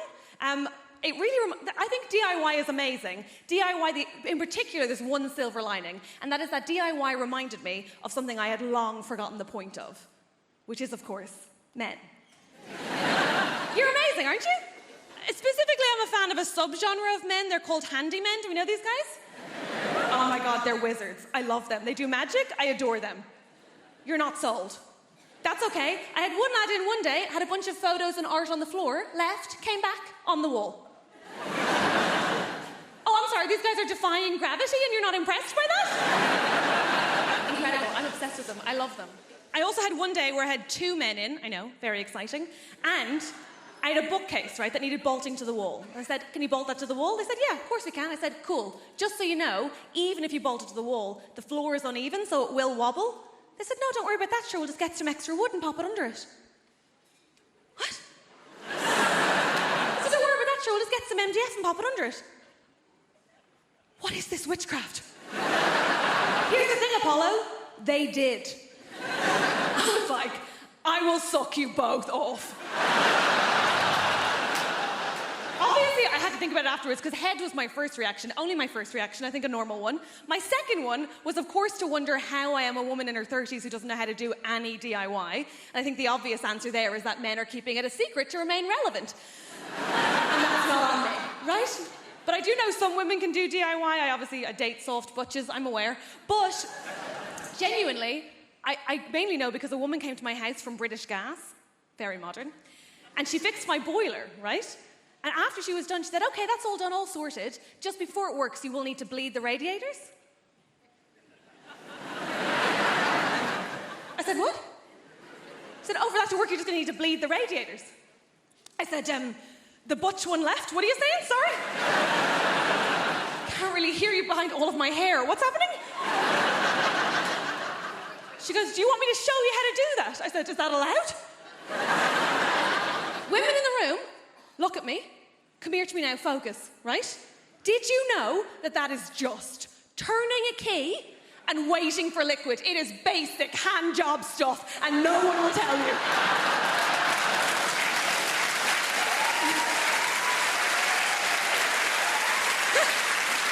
Here's the thing. Every man in my life has acted like that as a state secret, right? This man's furious, I'm telling you. You now have all the information you need. You're free, run.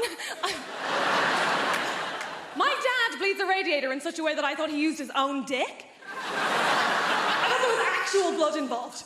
He'll go off with a bunch of tissues being like, I will do it, do not look, I will do it. Anyway, she fixed my boiler, so I was like, I will eat you out. They all said no, I had to pay both times. It's hard out there. I'm used to my appearance provoking the full spectrum of facial reactions everywhere I show up, and you absolutely did not let me down. You were delighted, weren't you? You gave me some wonderful face when I came up here. You looked at me like your mother-in-law just cancelled dinner. I've been lucky enough to travel, and I'll never forget my first trip to Australia. I went to a place called Perth. I got off the plane. First person that saw me said the following. Hey, mate! Hey, mate! Why is Freddie Mercury wearing a kimono?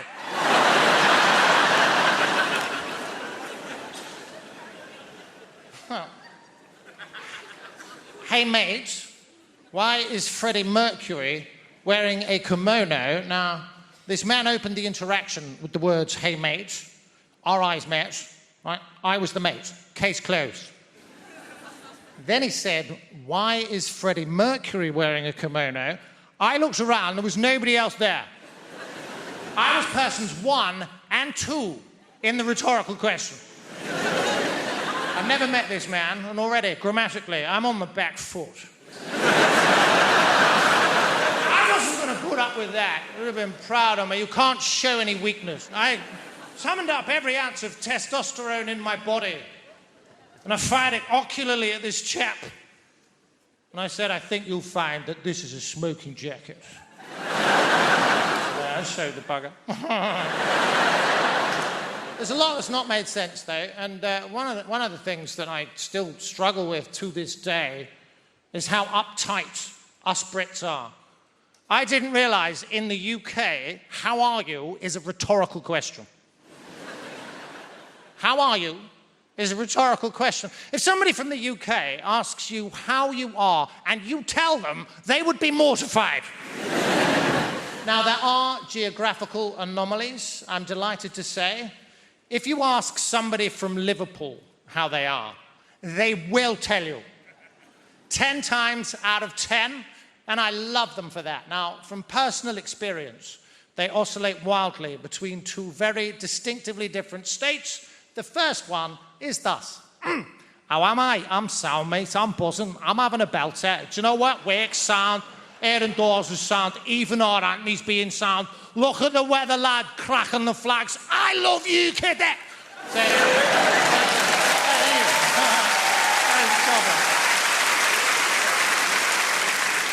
Apologies for the accent, by the way. I have the ability to blend in seamlessly with my environment wherever I go.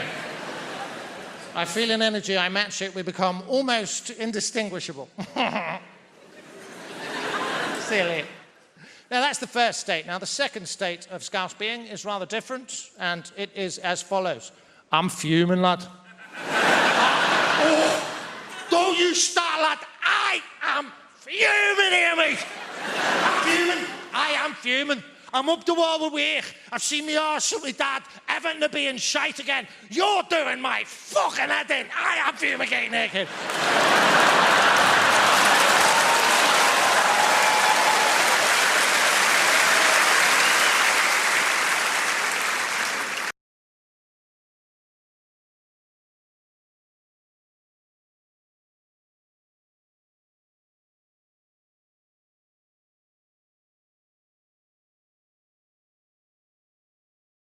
Going out, Monk, we're here. 1, 2, 3, hop. Hello. Hello or colo? Let's get rid of this shit. Yeah. There's no going back. No, there's no going back. So, what's that on your face? On my face, my microphone. Where's mine?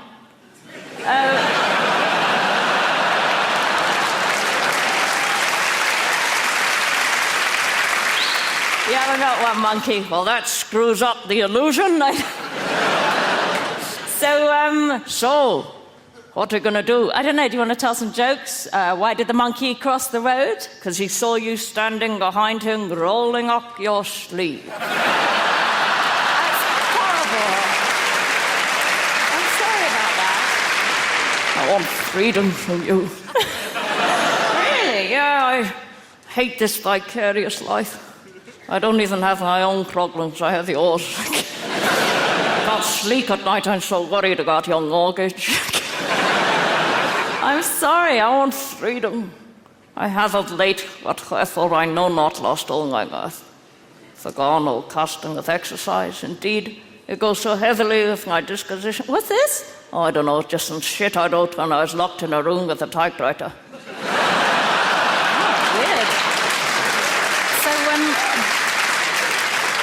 No, just I want freedom, you know. I want to be like you. Hoo-hoo. And I think you need to go kung-ho. Stop expressing yourself through a third monkey. It's weird. So what do you suggest? I suggest you let me control you. Just follow my instructions. Right, so what do I do? Get the bag. Okay. Here it is. Now what? Get in the bag. Bag. Okay, put me in the bag. They'll miss you. It's okay, I'll still be here. Because she's shit without me. What do I do now? Put me in now. Take your hand out of me. Okay. Oh, sweet Jesus, it feels nice and nasty at the same time. Okay. All right, my hand's out now. What do I do? Take your hand out the bag. Oh, I don't want to. Go on. Force yourself. Don't you like me naked? No. It's very disturbing. But it's very deconstructive. But I missed the monkey. I am the monkey, a schizophrenic bitch. What do I do? Talk to the hand. Don't want to. Put the bag down. Oh, I feel very exposed. I don't know about... What are you doing? I can't tell my arse from your elbow. I don't know if I can continue with this. It's doing my head in. Okay, then put this hand down by your side. But I'm still here. Where are you now? I'm in your mind. All right, monkey, the laughter's got a bit uneasy. It's okay, you'll still get paid. I feel vulnerable. Are you ready for the final step? I'm not sure. What's the final step? I'm going to get on your face. Okay, monkey, I don't like the sound of that. Stay where you are. Here I come. No, stay where you are. Here I come, here I come, here I am. Oh, at last I'm in the stupid cow. You're all a bit freaked out now, aren't you? It's quite a sweet voice on a little monkey, but with tits it's bloody sinister. Thank you very much, that was monkey. Here at the sink, right? And I've put a little thing here. It's like a bean tin, but it's got holes in it. So you put the cutlery in there, and it's all together then. You're not chasing it round, and the water comes out of the holes, so you just take it away, right? I watch them washing up, reach past this thing. They can see it, it's there. They would have to be blind in this eye and looking that way not to be able to see it. They travel the extra distance to lay the cutlery flat on the side.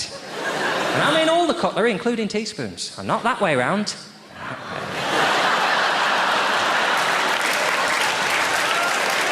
So that a little pool of shitty water dribbles down into the teaspoon so that it looks like it's already got soup in it. And then they'll walk over to the cutlery drawer, and all I ask, you just put the cutlery away however you like, as long as it's forks on the left, knives in the middle, spoons on the right. Teaspoons on the bottom, facing to the left, steak knives on the far left. You can't fit the steak knives in the ordinary knife rack, they're too long. It's just they have to go in there. Lovely, sexy steak knives they are. Sexy jet black handle and a long serrated knife. they'll be putting it away, and they'll put some away, right? They go, oh, yeah, they're going there, don't they? And then they just think, oh, bored of this. Doing it right. I'm going to put this one in the knife rack. And then I'm going to take the paring knife, and I'm going to put the paring knife in there as if they look anything alike. Fat, horrible grey handle on the paring knife. No serration on the blade. Little fat, stubby blade. And I think, how have you done that? But the only consolation I get is it's okay, because that's the one I'm going to kill them with.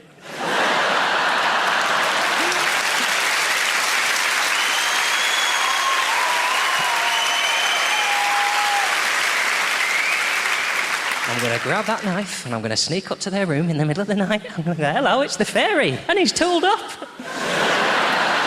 I'm going to stab you now with this steak knife. Oh, that's actually a paring knife. So you do know the difference!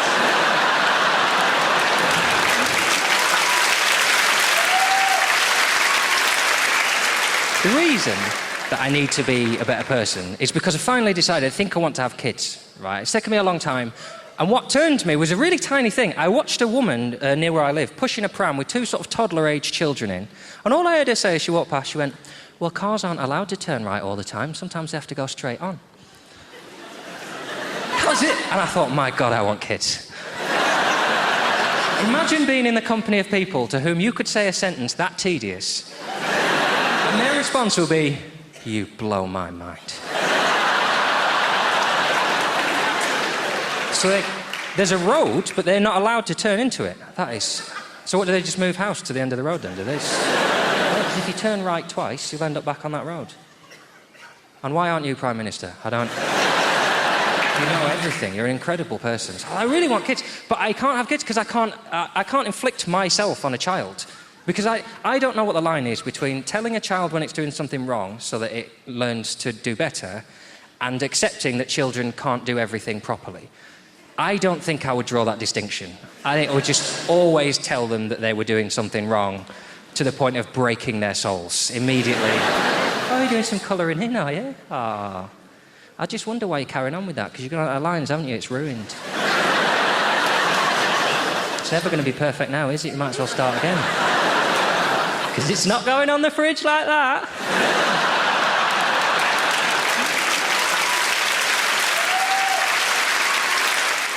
My eldest daughter bought a boy ointment recently for the first time, and I think it's quite safe to say that I reacted rather badly to this incident when it took place. She brought the individual in question into the house that I paid for with money I earned. Right, Dad, this is Billy. Yeah, Billy. Right, nice, yeah. Okay, yeah, Billy. Sweet, I'll go and put the kettle on. Daddy's going to talk to Billy. She goes to the kitchen, she doesn't realise anything's wrong. And I start reversing this little bastard around the house. Because when you're my size, you can reverse smaller men. They just back off you like that. So eventually I'll get Billy into a wall. He can't go any further. And I'm like... William.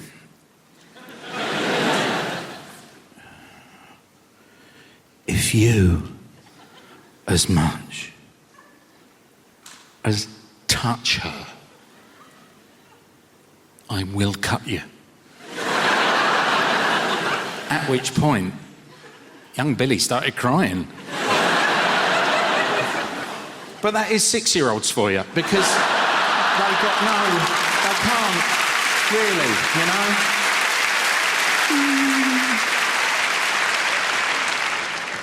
That was the joke. This is the true version of events. How can I start this? Okay. So, the other day, my wife and I had a meeting that I did not know was a meeting. I got in, and there was tea, and there was biscuits. And I thought, brilliant. And I sat down, and I'm drinking, oh, Viscounts, I love them. Oh, didn't even take the foil off. Oh, these are... Oh, my... Love a Viscount. And she goes, yeah, we've got to have a chat about Emily. I'm like, yeah, all right, yeah, what's going on? She goes, yeah, she's having a sleepover on Friday. And I should have pointed out earlier that this is just after my daughter turned 16. That's a very important number to bear in mind. She said, yeah, Emily's having a sleepover on Friday. I went, all right, do you want me to buy pizzas? No. Because there's only one person coming. Oh, right. Right, shall I just buy one pizza? Stop talking about pizza.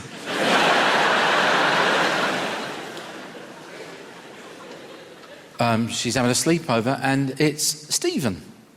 What, the boyfriend? Yeah. Oh, where's he going to sleep?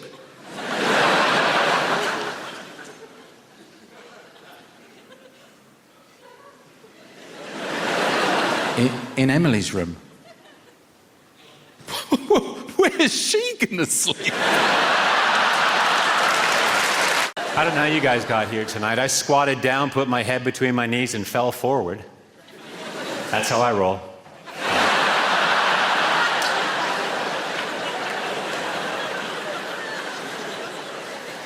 My ex-girlfriend said we can work on my bladder problem together. I said, there is no we. Now piss off. Uncle just set a new world record by getting 27 pigeons to land on him. What a ledge. They should make a statue of that man. You'd like that. Does my wife think I'm a control freak? I haven't decided yet. She used to hate that joke. And now she loves it.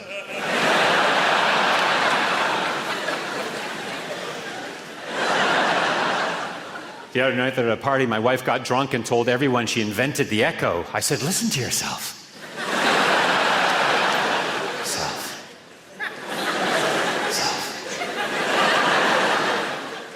Fat people block the pavement. There's no getting around it. Ever take a shit so big you needed a midwife?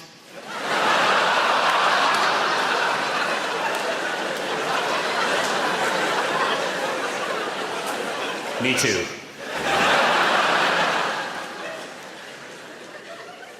Unfortunately, the blueprint to my honey farm was destroyed. I have no plan B.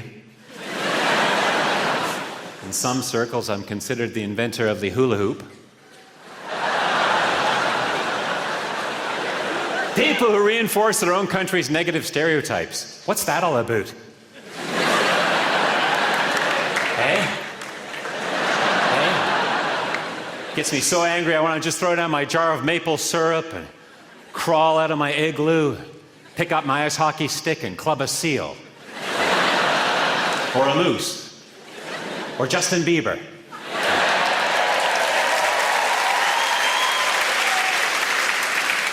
You're welcome. Canada has the fewest number of pretentious people to speak Latin than anywhere else in the world, per capita. Talking Saskatchewan, Manitoba, etc., etc. Vis-a-vis New Brunswick. Spartacus. I don't think Spartacus is Latin, but it gets me a couple of laughs, and that's why I'm here. People say I have the legs of a dancer, but until they find the rest of the body, the cops got nothing on me, man. Someone recently called me a shameless self-promoter. Me. Stuart Francis. .com. I've been described as being dismissive and having a limited vocabulary.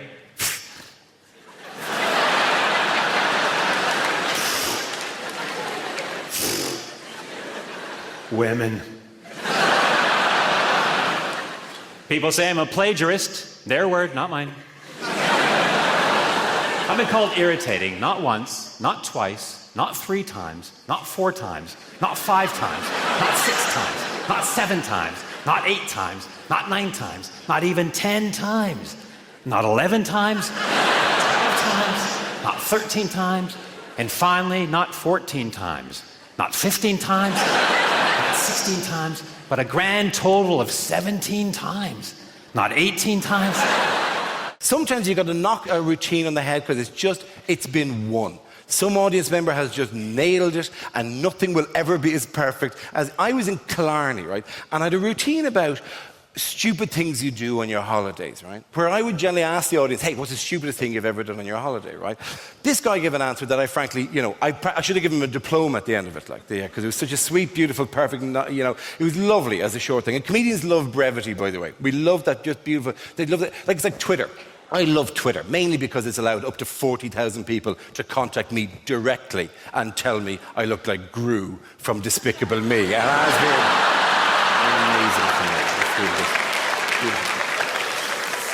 me. We love a bit of brevity, right? So I'm chatting to this audience, and look, I'll give an example. I would ask the audience, what is the stupidest thing you've ever done on your holidays? Just throw out the first line of it. Stupidest thing you've ever done on your holidays. Lost your passport. Brilliant. First example of everything. Lost your passport. Standard kind of answer. Give me another one. Had sex with a man.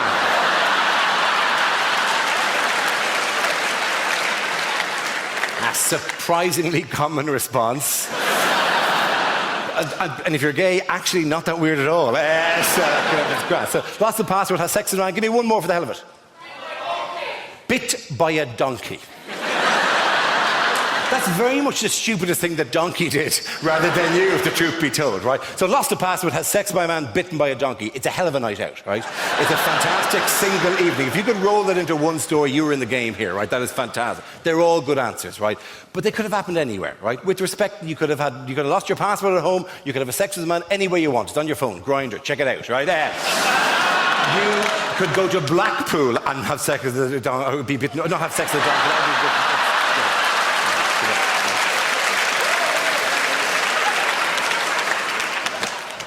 Don't go to Blackpool and have sex with a donkey, right? Of all the things I'm going to... If you take anything away from tonight's show, let it not be that, oh, yeah, Blackpool, oh, you can ride the donkeys. It's nothing, it's fantastic. It's out of season, they're not getting much work. Anyway, no. You just got to go with this when it happens, right? No, they're all fine things, they're grand stuff. I walked out in Killarney and I said, what is the stupidest thing you've ever done in your holidays? And a man in the front row just raised his hand and went, I kicked an armadillo.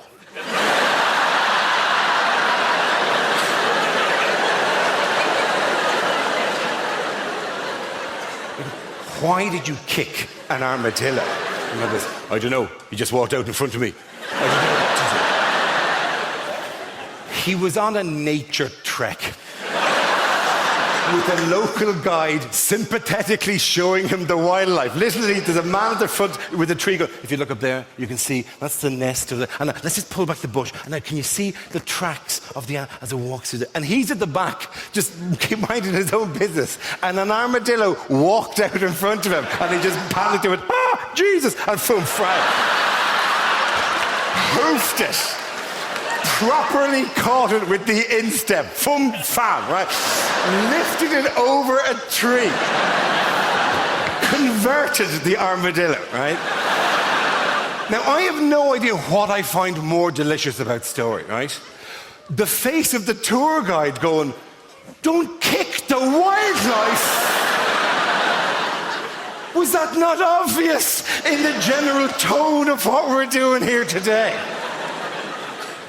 Or the armadillo going, this is a bad day for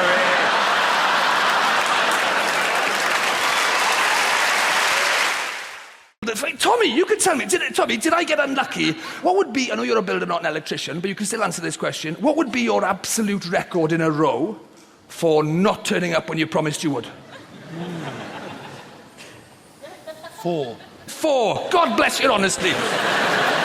Because my electrician, did I get unlucky? Because 14 times he didn't turn up when he promised he would, right? 14 times, incidentally, where I sat on my ass watching shit daytime television. No offence, Tommy, right? But I sat on my ass twiddling my thumbs watching shit daytime television. Presumably he did exactly the same thing round at his house. But then he finally came, right? And this is, have you ever seen anything this incompetent, right? Because I'm 43, and I've I've travelled the world, I've seen a thing or two, but I have never seen anything this shit. I've never seen anything this incompetent in any area of life, right? Because this electrician came, and he fitted what do you call, double plug sockets.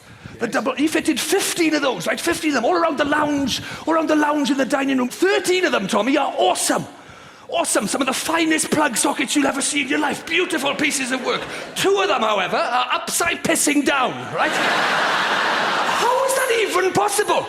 How have you ever seen that? I've never seen an upside down plug set. Literally, the switches at the top, you push it in. Half the light switches are on the wrong way round as well, right? But I thought I can live with that. I was going to complain about that until I saw the plug sockets. I'll leave it go, right? Because it's not the end of the world. Some of them are on when they're up, some of them are on when they're down, or whatever. It's a bit inconvenient, but they all still work until you come to change a light bulb, and then it's Russian roulette, frankly, right? I let it go. I let the light switches go. We've all seen that before, right? But I'd never seen upside-down sockets, so I rang him, right? And the conversation I had with my electrician is in my anger management diary, right? This is the conversation with my electrician because he's put 2 plug sockets upside down in our lounge. I rang him, right? This is the electrician. I rang him. I said, oh, this is a bit awkward, but you seem to have fitted 2 of the plug sockets upside down. Do you know what he said, Tommy? Are you sure? I said, I think so. Yeah, I'm pretty sure. I mean, let me just check. Oh, hang on, my girlfriend's just come in. Her head seems to be roughly the same height as mine. Her eyes are above her mouth, and when we drop things, they fall towards our feet. We seem to be the right way up, mate. This is a genuine question from my electrician, Tommy. A genuine question. Would you prefer them all the same way up, would you? I think I would. I'm sorry, I'm old school. What can I say? I can't help it. And he's always on the front foot. He's one of those people, he'll never take a criticism, this guy, right? Because he's like, what do you want me to do about it? He's on the phone. What do you expect me to do about it? I said, well, it seems to me you've got 2 choices, right? One involves you popping back to the house and turning the 2 sockets round. Right? And the other one involves you trying to persuade the entire world to start living upside down, doesn't it? But I should point out, if you do decide to go down that second route, it could actually involve a lot more work for you in the long run, right? Because once you've travelled the world spreading the topsy-turvy gospel according to St. Pissing Nutjob the Inverted, right?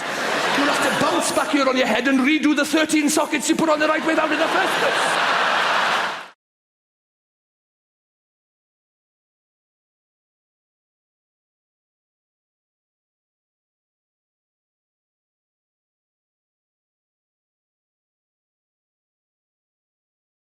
I have a theory that masturbation is a kind of summoning spell for your own rational mind. Because we're all so driven by hormones and by desire. Sometimes you've got to have a wank to speak to your real self. You have a wank, you go, oh, I should have shagged my ex one last time. I'll text her, I'll meet her, I'll shag her. And then you come and a little voice comes on in your head that goes, yeah, don't do that, mate.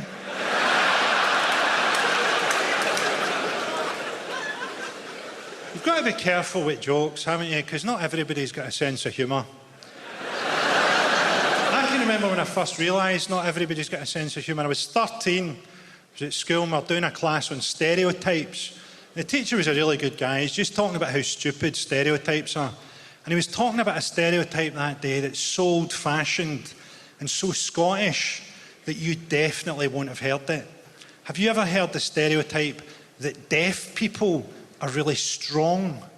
That was a genuine thing when I was growing up. Deaf people, particularly deaf and dumb people, were believed to be really strong. And the teacher said, think how stupid that is. Have you ever seen a deaf contender for the heavyweight championship of the world? And me, aged 13, I put my hand up and I went, there was one, sir, but he was disqualified for punching after the bell. And nobody laughed. And I knew right then that life was going to feel pretty long. You've got to have a bit of leeway with jokes, haven't you? I can't write jokes for the average person, can I? The average person is Chinese.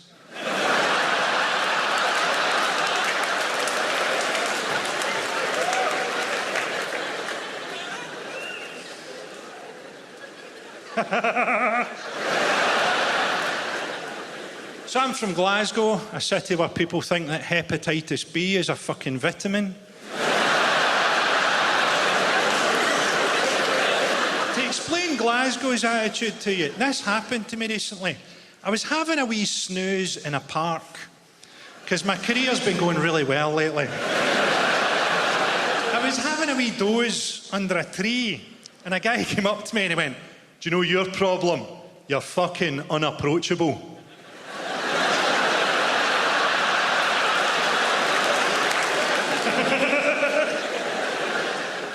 feels like an entirely negative city. I went to a coffee shop one time. 2 middle-aged women sat across from me, and they started to moan as they sat down about how long they thought the coffee was going to take. So nothing had happened, and they were both angry. And the coffee turned up, and the first one takes a sip and goes, "That's not very good, is it?" And the second one takes a sip of hers and goes, "I don't even like coffee." I think English people don't really understand Scottish attitudes.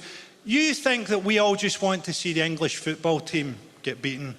But actually, a lot of us would much rather see the team plane crash into an oil refinery. I enjoyed reading about Sam Allardyce. I didn't realise English football had a corruption problem. I thought the only problems in English football were racism, sexism, homophobia, match-fixing, gambling, sexual assaults and the failure to perform at major tournaments.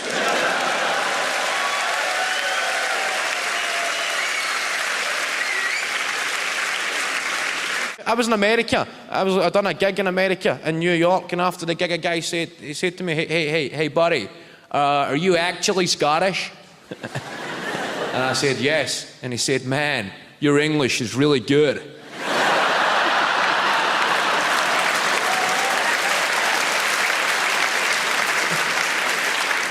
I got these discs. Best I've got una mesa para quattro, por favor. I've got tourist stuff. Kind of nailed. Tourist stuff you need on holiday. Like, that means a table for 4, please. She says, okay, bar, this was my holiday highlight. Sit and patiently wait until a Scouser comes on the stage. That's a universal must-see. Somebody from Liverpool on the mic in a karaoke bar. Some of the finest performances you'll ever witness. Don't call me name. Don't call me name. Alejandro. Alejandro. Baby, you're a firework.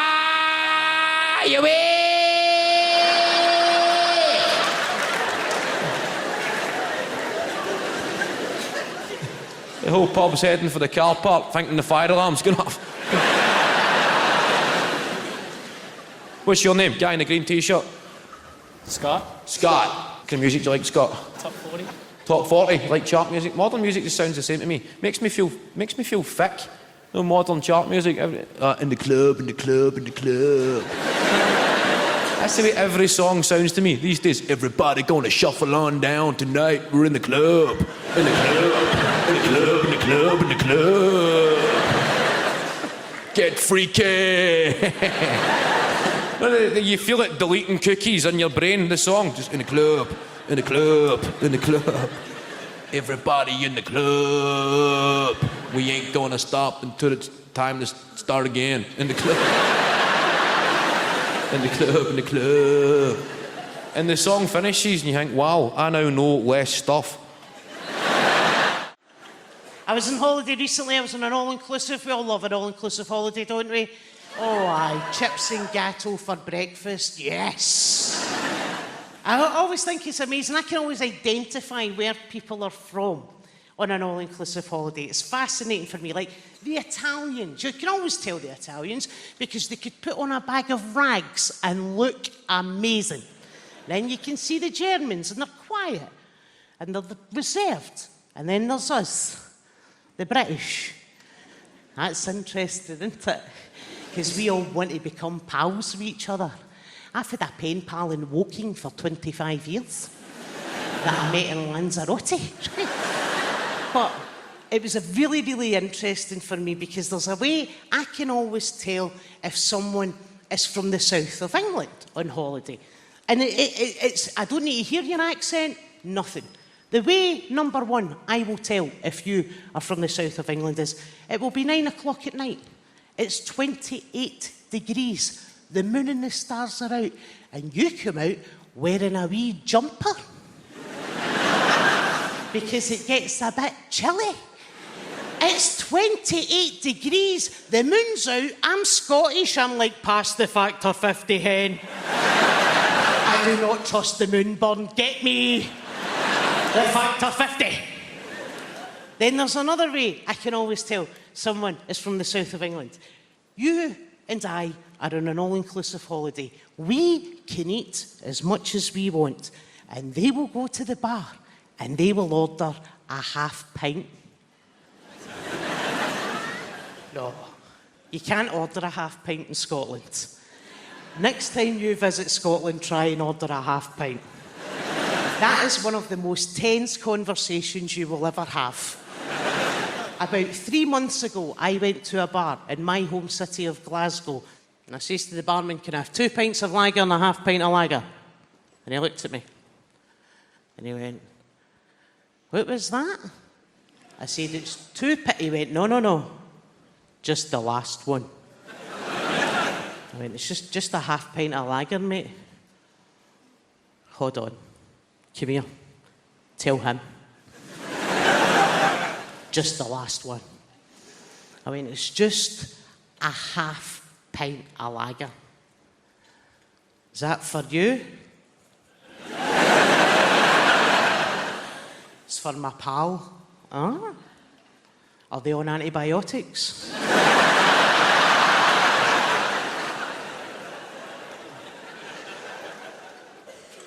Are they pregnant? Would they like a colouring book and crayons with that?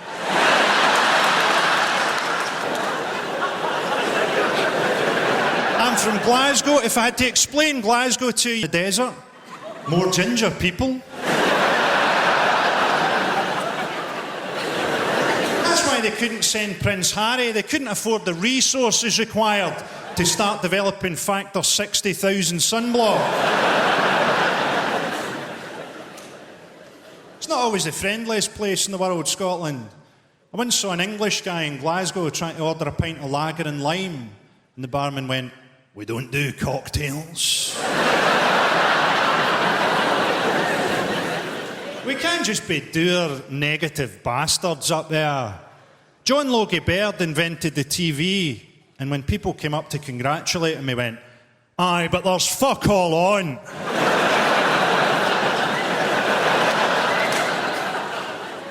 We're looking forward to the Olympics in London. I'll take that as a no. You don't need to be in the army these days to get a gun if you're a young person. A lot of gun crime on the streets, a lot of caps getting popped. I don't really know the solutions. I just know the problems. It used to be in the UK at 14 years old you could legally be in possession of an air rifle, which is not a proper gun, it's still SWAT, right? But that get moved to 17 years old, because you know, 17-year-olds, they're dead responsible. If somebody was pointing a gun at you, you'd be going, that's fine, he looks about 17. That's good. He knows what he's done. 17 years old to be in possession of a firearm, but you've got to be 18 before you can be in possession of fireworks. 17, you can shoot somebody dead, but you've got to wait a year before you can frighten the shite out of a cat.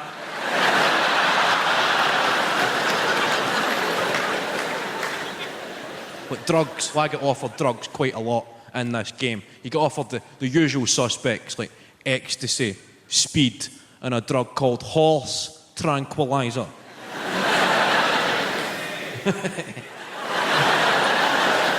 You shouting yay or nay? There.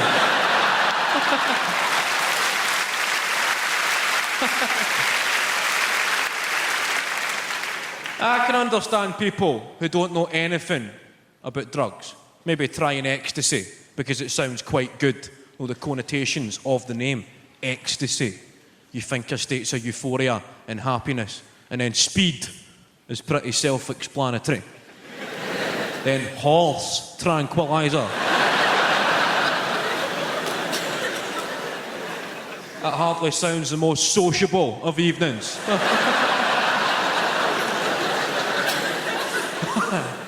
The fact I've replaced the original name with the effect it has on a horse. I think that's the way every drug should be tested. Give a lot of them to horses, then you can see what it actually does to you. It would also make the Grand National pretty interesting. 20 quid on the one that's breakdancing, please. I was watching a programme about children from the opposite end of the social spectrum, a programme called My Super Sweet 16th. Anybody seen this? Don't get too excited, it's quite shite.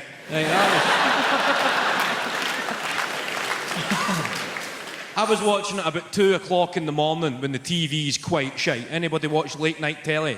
You ever been up that late at night when the TV just goes, get to bed? There's nothing to see here.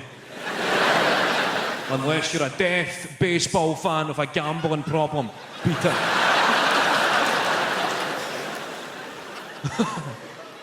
Does anybody watch these late night Channel 5 phone-in quiz shows? Anybody seen these, like Quiz Mania and The Cash Vault? It's just robbing drunk people. No, you come in at night, there's some guy going, okay, everybody, okay, thanks for watching, okay. For £10,000, we're looking for a guy's name.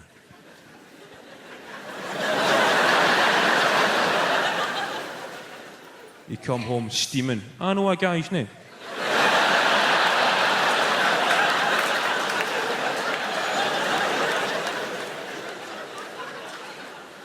£10,000. I know a few guys' names.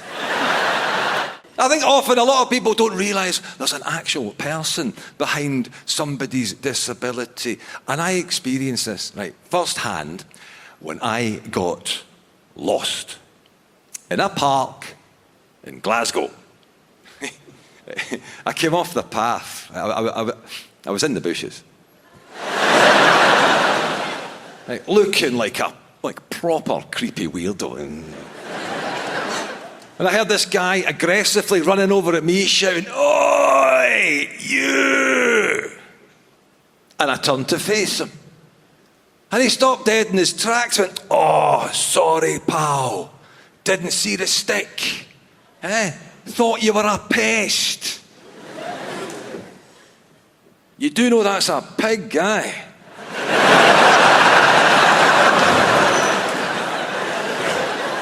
Yes. People only see my disability. I should see how much I can get away with. Do you know what I mean? Like, how much of a blind wronging can I be? Just go into a supermarket, blatantly shoplift a coat. I get busted trying to leave through the plate glass window again. Security guard. "Excuse me, sir, is that your coat?" "Yes, do you mind taking the security tag off it?" "Certainly, sir. Can I just see your receipt?" Like, big innocent face. Hand him a blank bit of bog roll.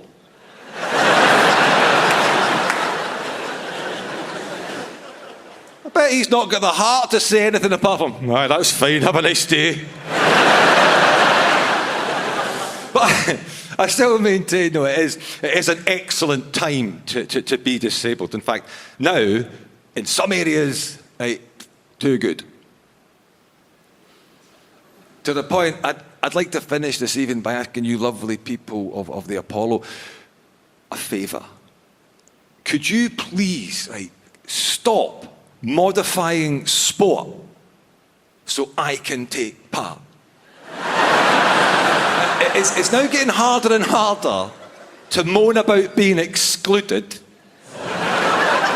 when I am always being made to feel so very welcome. Not everything has to be accessible. There's a message. Being blind is a brilliant reason not to have to do something. Because this guy asked me if I wanted to take part in a game of football. You cheeky bastard. Oh, I'm going to guilt trip you, my friend. I'd love to take part in a game of football, yes, but I just don't think the blind man's that welcome in the hallowed turf. Not realising blind football, it's an established sport. What sick prick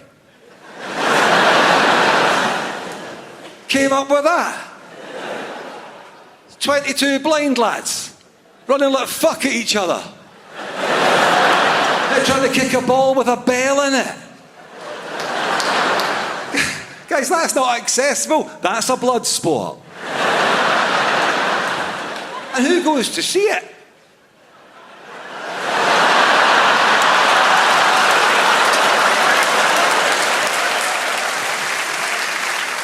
But I did. I played my part. I took part in one game. Yeah, they put me in goals. But I learned one thing. Like, in flight, a ball with a bell in it is silent. The cable was the more middle-class option. Yes, no, we don't want a satellite dish sticking out the side of our house. No, thank you. I think it looks really quite naff, yeah. Whereas the working class, the satellite dish was the key selling point. If you're paying £25 a month, you want your neighbours to know that you are better than them. Now, we had Sky through a dish, 1997. You could be watching old school Sky in the living room, watching it on the main TV, but you could also go upstairs to the bedroom TVs, turn to a certain channel and watch Sky in the bedroom, but only with the person in the living room was watching. I don't know the intrinsic technical explanation as to why this happened, but it just did. Saturday nights, me and my dad, I'm on the couch, he's in his chair, my mum's in bed, my brother's out with his pals, just me and the old man watching Match of the Day, watching the highlights. It gets to the kind of shite games, and I say, right, I think I'm going to go to bed, Dad. Good night.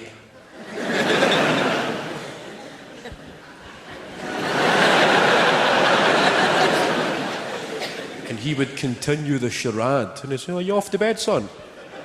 Good night.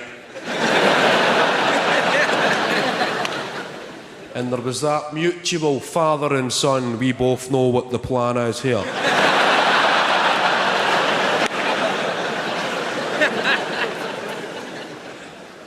I would casually exit the living room nice and slowly. Good night. Hit the hallway and race up the stairs. Don't even consider looking in the fridge. Eyes on the prize. Upstairs, bedroom TV switched on. Go to number 6. That's when you see what he's watching. TVs are synchronised. 6. We're in. He's in control. A few minutes go by and he's still watching Match of the Day. That's fine. Well, he must be giving it a few minutes. You don't want to make it too obvious. He's done this before. 5 minutes go by. He's still watching Match of the Day. I'm thinking, come on, stick to the plan, Andy. I'm looking at the bottom left of the screen, waiting for the numbers to get typed in. The numbers that could make or break the evening's entertainment. Go on, give me your numbers, Andy, come on. 9! That's a good start, 9.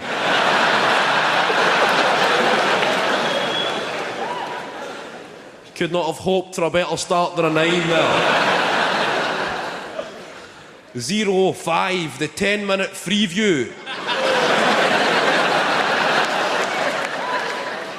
You're a dirty bastard, Dad, but I love you.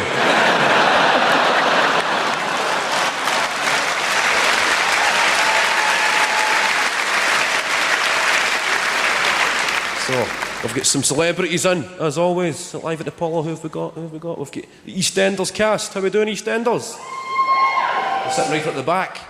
I don't mean the extras, I mean the real people.